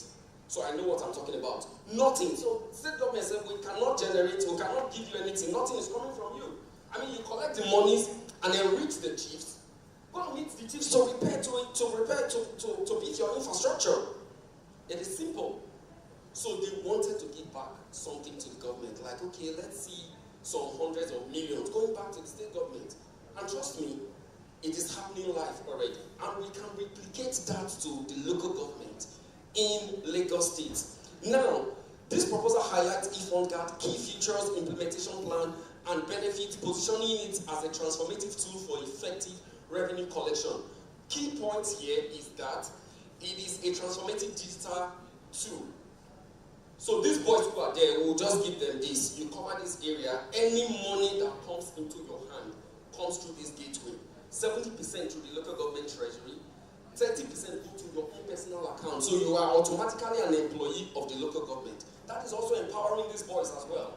You don't take them totally out of the street because they are going to become something else in the community. Give them 30%, and that would even enforce them to drive more because they want more 30%. Instead of them having it all, encourage them by just putting this device in their hand. If IFONGAD is connected to this device, once it is done, all you just need to do, they print this, and once the tax enforcement goes there, all they do is to scan. It tells you have paid for 1 month, 2 months, 3 months, 1 quarter, 6 months, 1 year. It is very simple. Please, next slide, please. So we went ahead to say that many local governments in areas face significant challenges in revenue generation. We all know these stories already. That's what I've been telling you. Now, the key challenges include inefficient management of revenue collection processes, high susceptibility and misappropriation of fraud, limited transparency and accountability in fund management, inadequate tools for real-time monitoring and reporting, poor internal generated revenue across many Nigerian states. Look at this. This is fact. In 2023, Ifako, Ijaye, Ojo, Badagry, and the rest generated less than 500 million revenue for the fiscal year. If you break this down, it's less than 100 million. But physically, it is more than that. One chief is driving money that they will use to repair the roads. One chief is using the monies they have generated to build his own house. We all know these stories. We want to block these leakages, mitigate these processes, and renew the hope for the people who elected the local government chairman into offices. Please, the next slide, please. So, IFONGAD is life. Simple. No big story. This is the solution. You just click on the barcode. So if you go there, you see barcodes everywhere. We're proposing barcodes. You just scan it. If you are an internet savvy person, all you need to do is just scan 3 steps. Scan, put your phone number, which is unique to you. Pay straight. 1, 2, 3. You get this. If a tax officer comes to you, just scan that. Your details that you entered into this place comes up. You have paid your revenue. For those who are not internet savvy people, there will be small shops, POS shops, IFONGAD for this local government. Carry your money if you don't have smartphone. Carry it and go there. They will print something for you from here. And you just keep it. If you even lose this paper, what happens? Put your phone number, which is unique to you. No 2 Nigerians use one phone number. Once you put it, you have paid. If you have not paid, it will make you to pay. So for the internet savvy users and the non-internet savvy users, we have designed this solution to fit very well. Next slide, please. So this is what I just talked about for the internet savvy users and the non-internet savvy users. Please, next slide, please. This is how it looks. Next slide, please. Now, this is just what we think is a SWOT analysis. It is secured. We know it is an opportunity to grow the local government. It is weak, but we can work on them. The threats are that cybersecurities and all that, but with tech experts like our company, we'll be able to do justice. We manage a large chunk of servers across whatsoever company we have been able to manage data for. Please, next slide. The features: automated reconciliation payment, easy integration with existing system, comprehension reporting system, benefits, to reduce fraud and leakages, enhance user convenience, boost revenue generation. Next slide, please. Call to action. We are here to deliver this to you. It's just where I call away. I want to thank the organization, the organizers of this event again for giving us this opportunity. We are open. The application is ready to be deployed with a zero margin for error, and we trust that in no distant time, we will be able to salvage the leakages, block the leakages in our local government, improve the growth in our local government, and of course, when development is boosted, the fate of the people who voted for us is also renewed, and our local government will grow. Thank you so very much. My name is Niggsa. A round of applause for Mr. Victor. Thank you so much. I truly appreciate that presentation. Well, let me quickly say this, because you mentioned, you said that the local government should forget about FAC, and please, I'm not sure that can balance. You said so, sir. I heard you, sir. I can play back your tape. They can't forget it. I don't know if any local government representative is here. They can't forget. You see, the moment you just said that, you just want their earpiece, me, bon coco. All right. Quickly, we want to move ahead and have another conversation, like I said, and that conversation is going to be around climate-smart agriculture, a strategy for sustainability. Trust me, it's going to be an interesting conversation, because I heard the previous speaker made mention or made reference to agriculture. Please join me as I welcome the host for this segment, and is no other person but the Executive Director of Hope for the Masses Foundation, Ms. Adebukola. She will be the host for this conversation, and of course, to have this robust conversation with her is no other person but Dr. Akintayo Akisa. A round of applause for him as he comes off stage as well.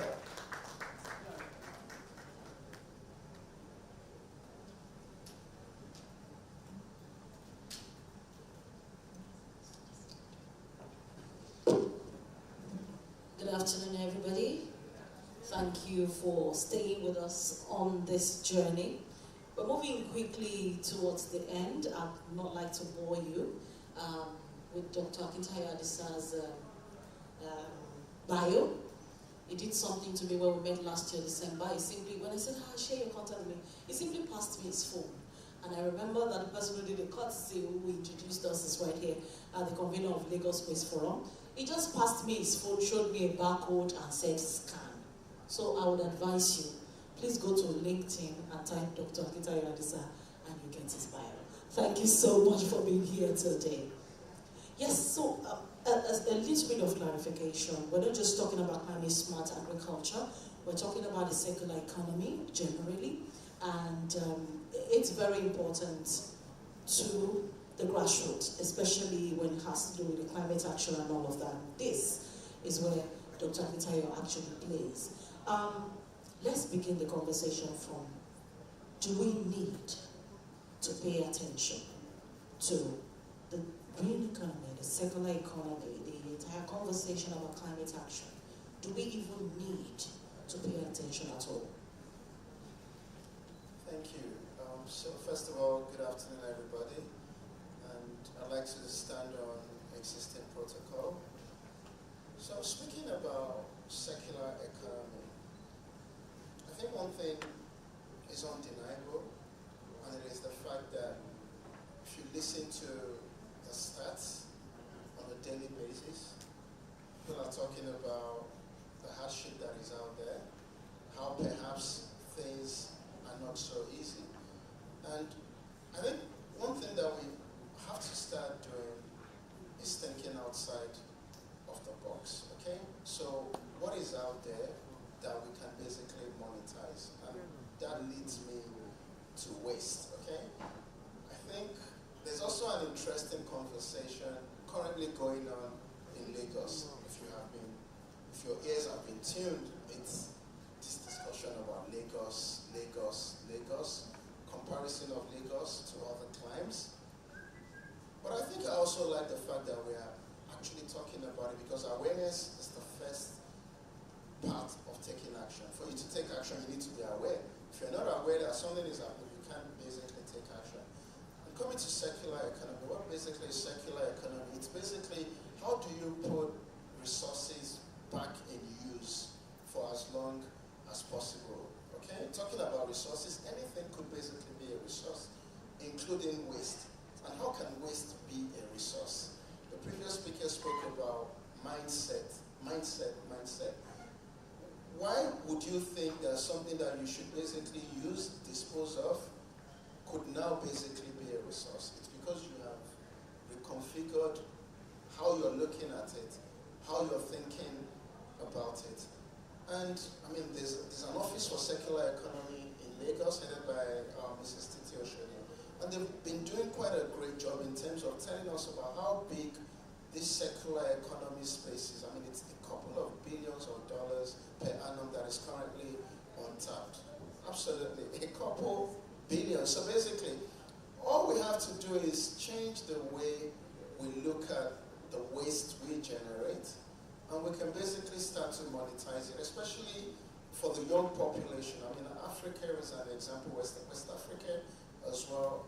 60% of the population of the people are under the age of 25, okay?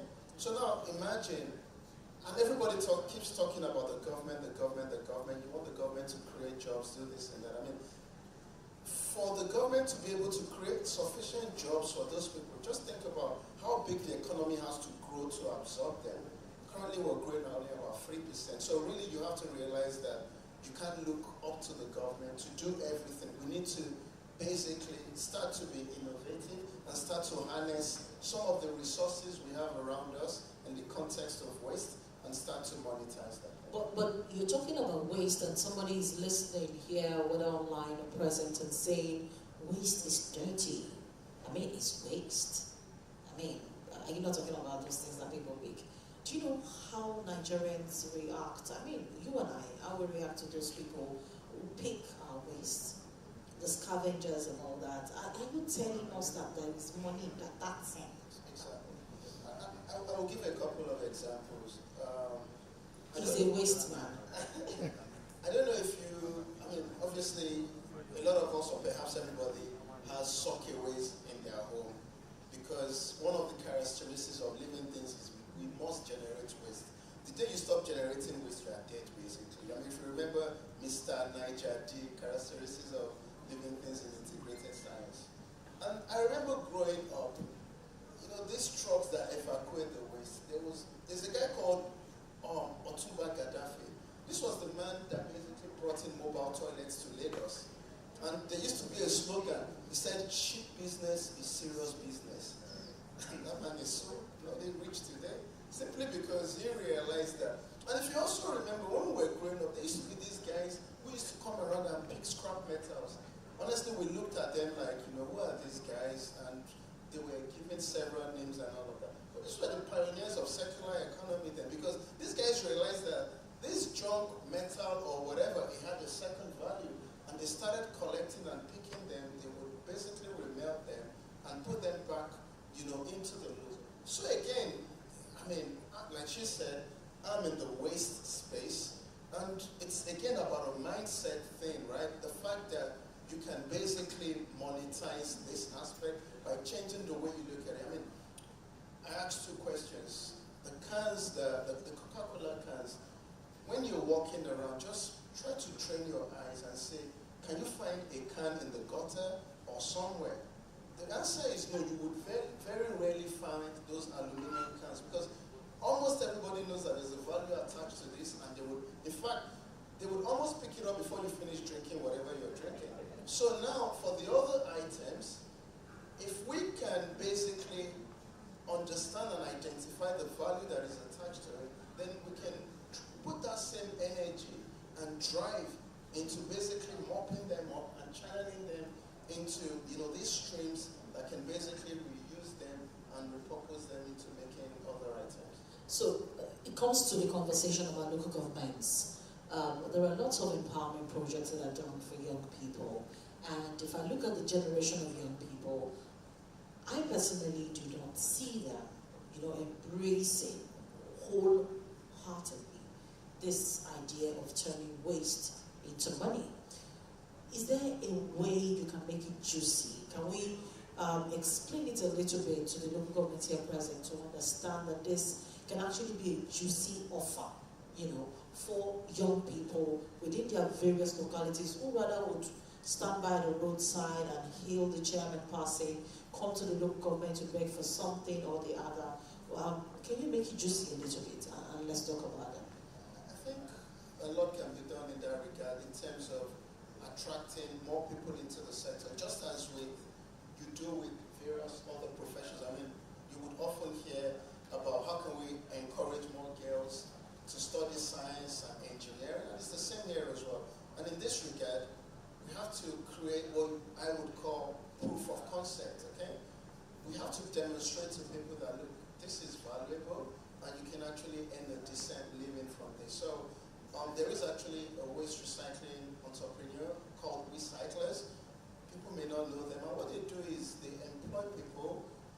They give these waste collectors, in fact, they open bank accounts for them, and when they collect the waste is actually weighed, and the money is paid directly into their accounts. And there's a lady who basically collects waste for recyclers, and this woman earned about 400,000 naira or so in a 3-month period. So imagine, she takes her child to school in the morning, and while the child is in school, she collects plastics, and over 3 months, she's been able to earn this amount of money. So we need to talk about success stories. We need to have proof of concepts to demonstrate to people that yes, it's possible, you can actually do it, and by so doing, we'll be able to attract more people into the sector. So for the local government, the chairmen and the councillors, you need to situate more, you know, dedicate spaces to, you know, perhaps redemption centers where you tell people, yes, collect the waste, and in partnership with waste collectors and social entrepreneurs, if you bring the waste here, we'll exchange it for money, and that awareness will basically spread within the community, because clearly the waste is generated within the community, should be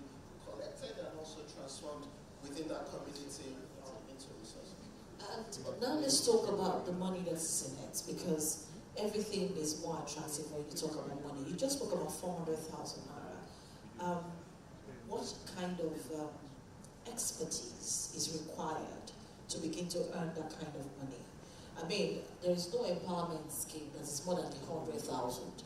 And that 100,000 naira the local government chairman gave is usually for established medium-scale businesses or thereabouts who have shops and they have goods to prove it. But then when they give monies to young people, it's usually like 10K or 3K for school fees, you know, it doesn't come into their hands. So, money, money, and money. But where is the money coming from? As in, is it that juicy? Do I have to be an expert, you know, at some kind of skill, you know, to join this industry and make money from it? So the waste sector basically is a value chain, okay?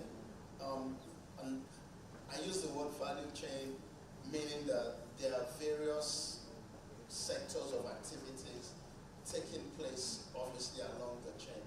And the first aspect, or the first activity, is the waste collection. So, meaning, and that's why sometimes, so actually, in my area where I live, people, it's in an estate, and oftentimes you will find these people who come into the estate and they go in your bins and they basically, you know, dig for things. And sometimes, you know, the estate security will round them up, they make them sit down, sometimes they punish them, and I had to, you know, walk up to them and say, please, stop demonizing this, because I understood why they were doing it. The reason why they were doing that was, obviously, trying to find, could there be plastics in there or anything resourceful that we could exchange? But having said that, there were also people that were coming under the guises of these guys, and we're using that opportunity to basically steal. I mean, we've had CCTV cameras where somebody pulled down, somebody's light, you threw it in the sack and all of that. So, whilst the intentions of a lot of people are quite genuine, there were also the unscrupulous elements, within them. So, talking about how can people get there, there are various, levels to this. You can come in as a collector. You can have a hub where now, okay, after they collect, you buy from them, and you remove the labels, you remove the caps, and you build them.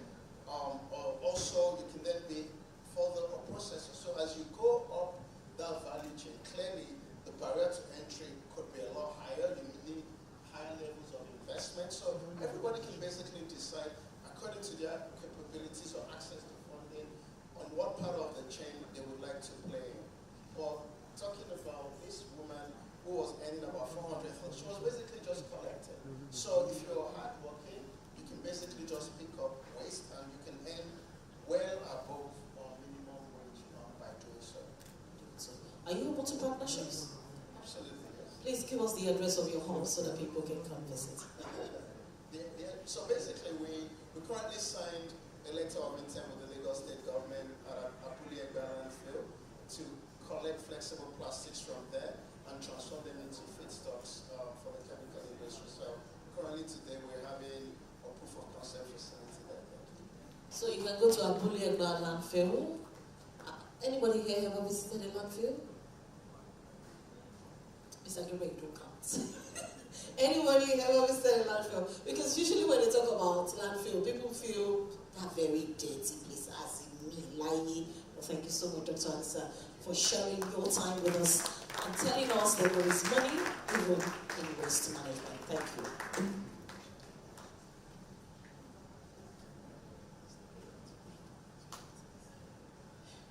Thank you so much for having that fantastic fireside chat. And now we know better that Dr. Akintayo has come to reinforce that shit business or shit money is good money. Alright, we'll be moving quickly, gradually winding down for today. I'm hoping that you'll get back and prepare for tomorrow.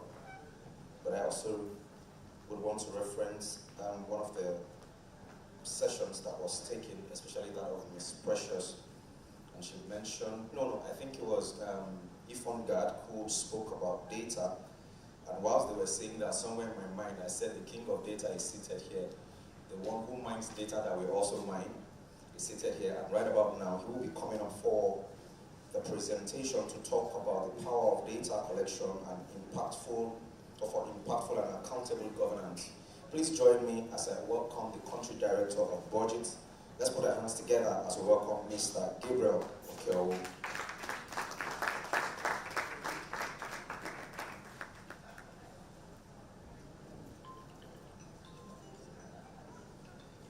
Good afternoon, everyone. All right, that's fine.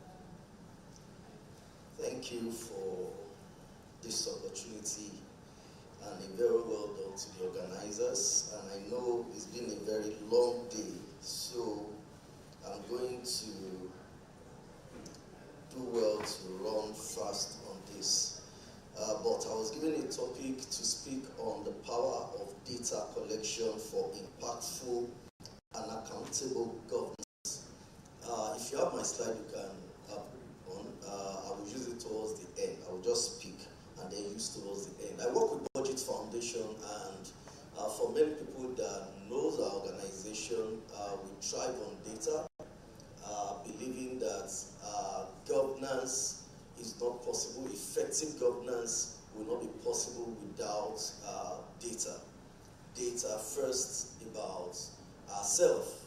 How many are we?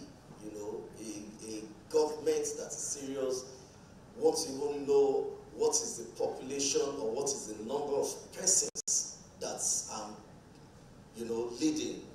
And if we start from there, we realize that our problem might be complex, because in Nigeria today we throw a lot of numbers around. We are 250, we are 220, we are 150. Who counted us? When did we count ourselves? Where is the evidence? You know, because data don't lie. If you say we are this number, we should be able to investigate it and see. So, but if you check, from the last time we had a census, which is the official way of, you know, counting ourselves, that should be 2006. 2006 to now should be about 19 years ago. You know, after 2006, what we have been doing is extrapolation.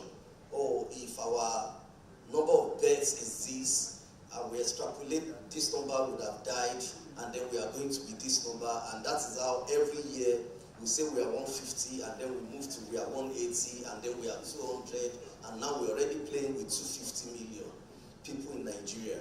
But it doesn't work that way. For effective governance, we need data to work with effective governance. And then when it comes to the conversation we are talking about today, local government and grassroots development, grassroots accountability, that is the closest of governments to the people.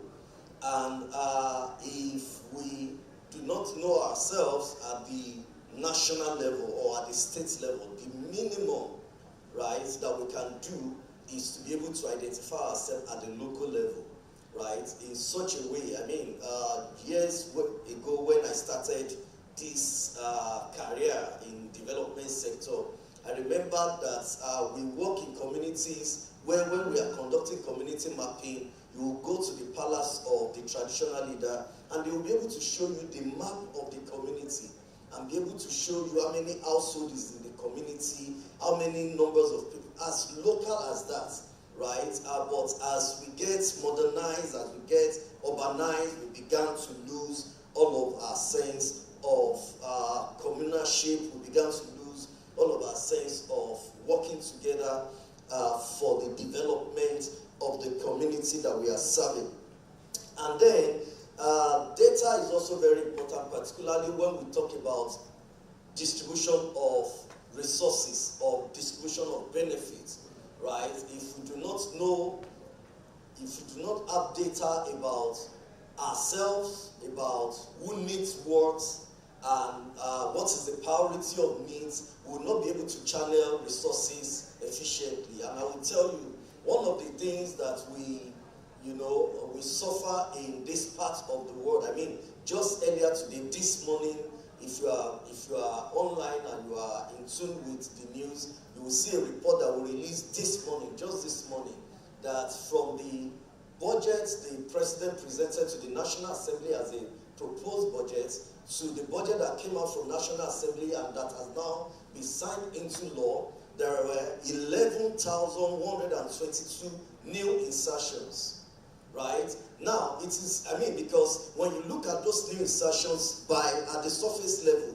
you will say what is wrong in them, because what you are seeing is construction of boreholes, building of garages, and you will ask ourselves, is that wrong? No, it is not wrong, but let's dig further. You then realize that you have construction of boreholes. You can have construction of 80 boreholes across different communities in the southeast, right? That is going to be implemented by the Institute of Dental and Pharmaceutical Council of Nigeria in Lagos State, right? And then you are asking yourself, yes, this project is not wrong. We need as many boreholes as we can have, but how efficient is it going to be for an institute of dentistry to construct borehole? How efficient is it going to be for an agency of government in Lagos to construct borehole in Southeast? And that is why data is very important. Not just data about resources, what we generate, but data about how are we going to distribute these resources? Who is best placed to manage the distribution of these resources? Good governance is defined by transparency, accountability, participation, and the rule of law. Let me just narrow down on each of these concepts, right? Because in another way, information or data can be available, not accessible, right? So you can have a situation where government can tell you, oh, this is how much, this is our budget, is already on the website of the state government. You can go in there, and you as a business person or as a youth group organization, you want to see what is in this budget for you, or what is in the Lagos state budget or your local government budget for your community. And then you go in there, quite all right, that budget document is online. It is available, but it is not accessible, right? When it is not accessible, transparency is being hindered, right? And what is the difference between data that is available, that is not accessible, is that you can see the data, but the data is not machine readable. So it's not easy for you to just search the name of your community to be able to see all of the activities that is going to happen in your community or that is going to happen around you. So sometimes this data is available, but they are not accessible. And then what is accountability? Accountability is, it is okay to do all of this talk. It is okay for persons in leadership to show capacity that they want to lead. But accountability is creating that room, right, for you to feed us back. And when we have questions, you are open to answering our question, creating the room, right, for you to feed us back, and then you can also respond to us when we have questions. Everyone in a democratic governance, right? Democracy by itself is a system of government that creates check and balances. So there is no absolute power in democracy, right? So there is an accountable system that is put in there.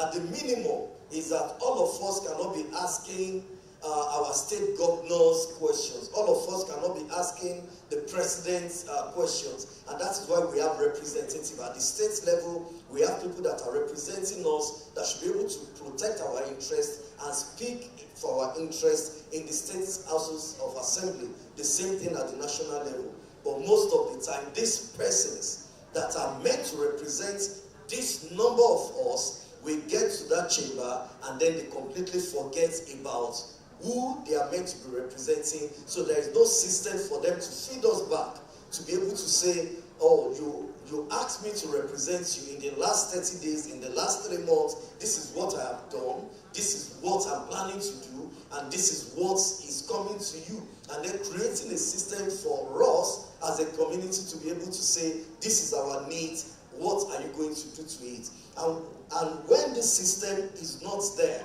we then see wastage, we see misplacement of priority, we see, yes, government will be spending, but they are spending in a manner that is not, meeting the needs of the people. I will give you an example. You go to some communities in Nigeria by virtue of the work that we do, and you see a construction of ultra-modern garage, right? Ultra-modern garage is constructed in a community where you can hardly count 100 persons that travels out of that community on a daily basis, right? Meanwhile, this is a community that is agrarian in nature. This is a community where if you are able to create maybe a hub for tailors, if you are able to create access roads from farm to market, it will be more beneficial to them than an ultra-modern garage in this way. Governance is also a value chain, right? Just like the last speaker spoke about recycling, is a value chain. Governance is also a value chain, from the process of planning to budgeting to implementation and evaluation. And all of this process, they are meant to be data-driven. If they are not data-driven, we are not going to be able to get the best out of them. What is the role of data in strengthening governance? Number one, I will just limit this to 3 points. Number one is evidence-based policy making, or you can say evidence-based decisions, right?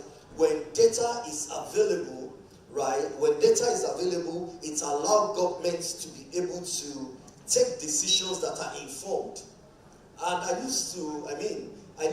in Lagos, and there are things that I'm saying now for many of us that lives in Lagos and drives in Lagos, we now know now that in Lagos there are places where if you cross the red lights, right, if as you are crossing the red light, you are getting an SMS on your phone. Are we living in Lagos? Am I the only one living in Lagos? You cross the red light, you are getting an SMS immediately. If your vehicle paper expires today, tomorrow you take that vehicle out in Lagos. This Lagos that I live, I don't know the part of Lagos you live. In Lagos, you drive by a certain area, you get an SMS immediately on your phone, 20,000 naira. You take it out the next day, 20,000 naira. The first one can be for vehicle license. The next time you are taking it out, it will fine you for roadworthiness. And that is the power of data. That is not possible because there is a central database that is linking my phone number to my NIN, to my car number, and all of that is linking it together, right? And then it serves me that fine. And that fine, you do not have a choice. You may not pay that fine till, if it will take the next 6 months for your paper to expire. But the next time your paper expires, before you can get a renewal of paper, you must pay that fine before you get it. That is the power of data. And I said that is beautiful, right? However, as government understand the power of data and they are using it to make revenue, can we also switch it to the other side? And as a taxpayer in Lagos State, can I take my tax ID and walk into any health center, walk into any police station, walk into any public institution, and just by my tax ID, they give me a leverage? Is it possible, right? And that is what we are saying. It is okay to use data, to use a central database to find us when we err. But can we also use the same system to share benefits to the people? The second is data allows us to monitor and evaluate, right? It allows us to check what are we doing, are we making, what impact are we creating? Because the beauty of monitoring and evaluation is the evaluation there is that it allows you to check. And when you see that you are not getting the desired outcome, you can then change the course of action. And lastly, which I mentioned earlier on, is that data enables transparency and accountability. And we are not going to underestimate or overflow. We cannot overflow the power of transparency and accountability. Transparency and accountability, if not for anything, it builds trust. And without trust, no government can succeed. I'm going to move to, let's move to number 5. Let's just go to some data-driven platforms. Let's go to number 5 that we can use as citizens, and if there are government officials or representatives in here. Number 5, go down. Number 5. You are number 3, go to number 5. I just want to show some tools that even as citizens you can use to contribute data for good governance. The first of them is Tracker, right? Tracker enables citizens to assess and monitor public projects allocated to their communities. So it is okay for us to complain that government is doing this or government is not doing that. But today, trust me, there are lots of civil society organizations doing great work out there that is bridging the gap that is created by government. And if you do not know how to get some things, I mean, one of the panel sessions, somebody was talking about engaging with your elected officials, questioning them. You need to have information to be able to know how to engage with them, and this information is available. So for example, if you want to know if any government project that is going to be happening in your environment, in your community, you can go to Tracker, and all you need to do is search. If you just search the name of your community, it will bring out all information regarding any project that government is going to do, is going to be implementing in your community. It's www.tracker.ng. Let's go to the next one, GovSpend. it is okay for you to then know that this certain project is going to be implemented in my community, right? And then the next thing you see is you see contractors on site, they are building, and then you really do not have too much information about it. But when you go to GovSpend, you can also search a keyword about that project, either through the name of your community, or if there is a signboard on that project about the contractor, you can search, and it will show you how much has been disbursed for that project. It will show you the total amount for that project and how much has been disbursed, and then you can then manage, you can monitor, you can report is how much that has been disbursed, is it matching what you can see? Because it is going to be a collective effort if we are going to have improved service delivery in Nigeria. Please go ahead, we have quite a number of them so that I can quickly run through them. This is PHC tracker. PHC is primary healthcare centers. And in Nigeria today, we have quite a number of them, almost 30,000 PHCs all across Nigeria. Many of them not in a state where any one of us wants to go into to go and receive medical services. However, what the PHC tracker will do for you is that it gives you opportunity every time. Many of us, if we do sample, we sample this room right now. Many of us in this room may not be going to public health centers because we can afford the alternatives. And the alternative is abnormality. The normal thing is that when we have health needs, we should be able to go to public health centers. However, if you go in there or you want to use this for sensitization of communities, anytime you go into primary health care center, you can actually use this platform to provide feedback on the quality of service you receive, either positive or negative. And then state government will see it at their end remotely, right? Remotely they will see it, and then other development partners will be able to use it for advocacy purposes. OpenState.ng is the next one.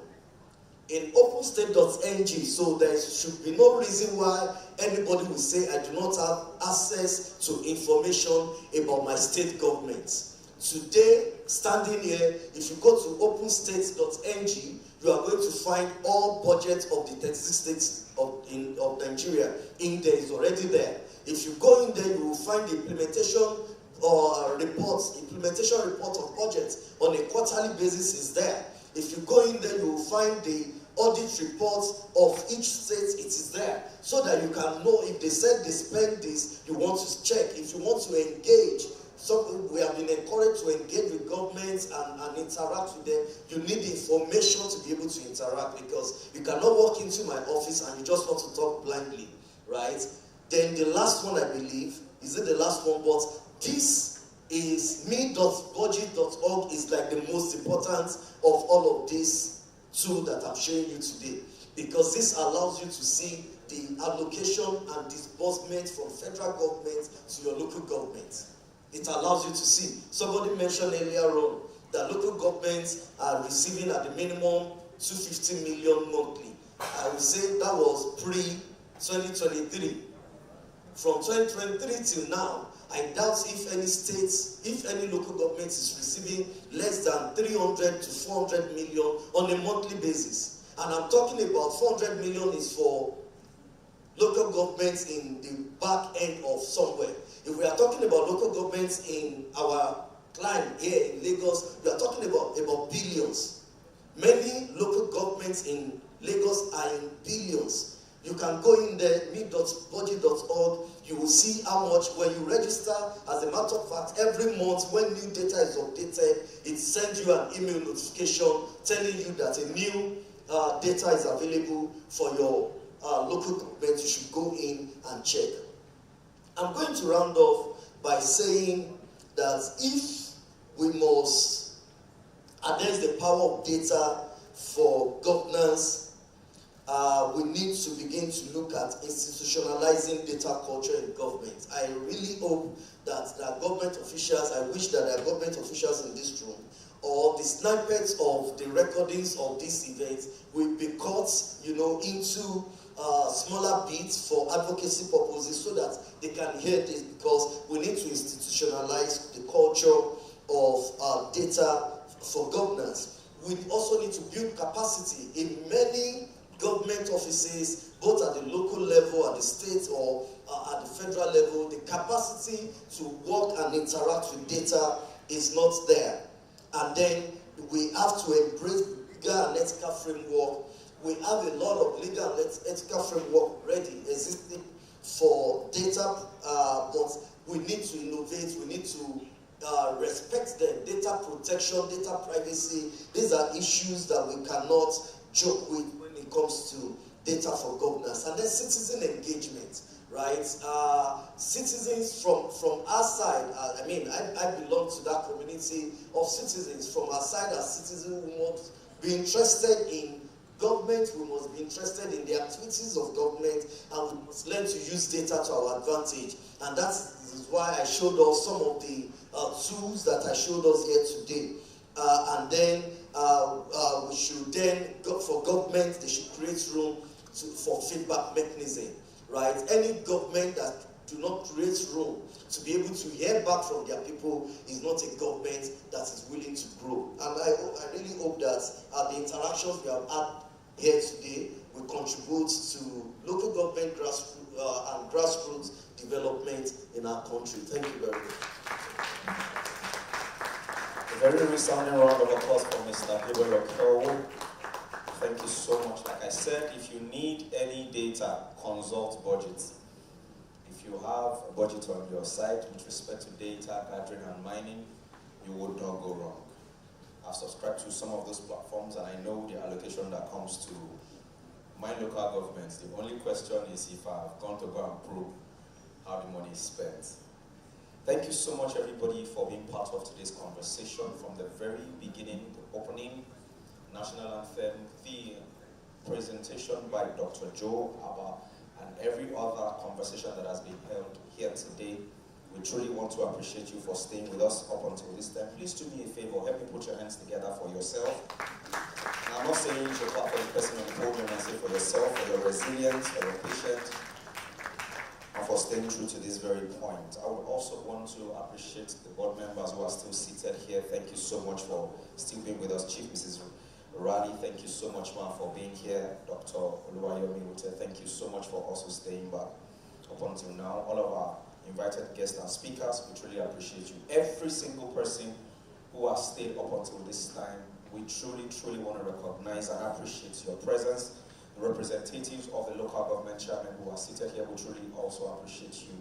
Thank you so much for staying. We'll be bringing today's session to a close, but I would like to quickly remind us that this conversation continues tomorrow, and the time for the conversation is 10 a.m. prompt. Let me, on that note, once again apologize for starting late. It was not intentional, it was due to some technical hitches beyond our control, but we want to thank you for your patience. On that note, we'd like to bring today's session to a close, but please be ready to be part of the conversation again tomorrow. Appreciation to all our partners and those who have also come to have their displays, around. So as you step out, there are stands that are around us. Please do well to patronize those stands and pick something that will be useful so that you can also assist someone else's business to grow as we all go together. Once again, my name is Feishayo Adibayo, and it's been a privilege to anchor these conversations for today. On behalf of the Executive Director of Hope for the Masses Foundation and the convener of Niggsa 2.0, and then the entire team, we truly celebrate you. Thank you so much, and see you tomorrow.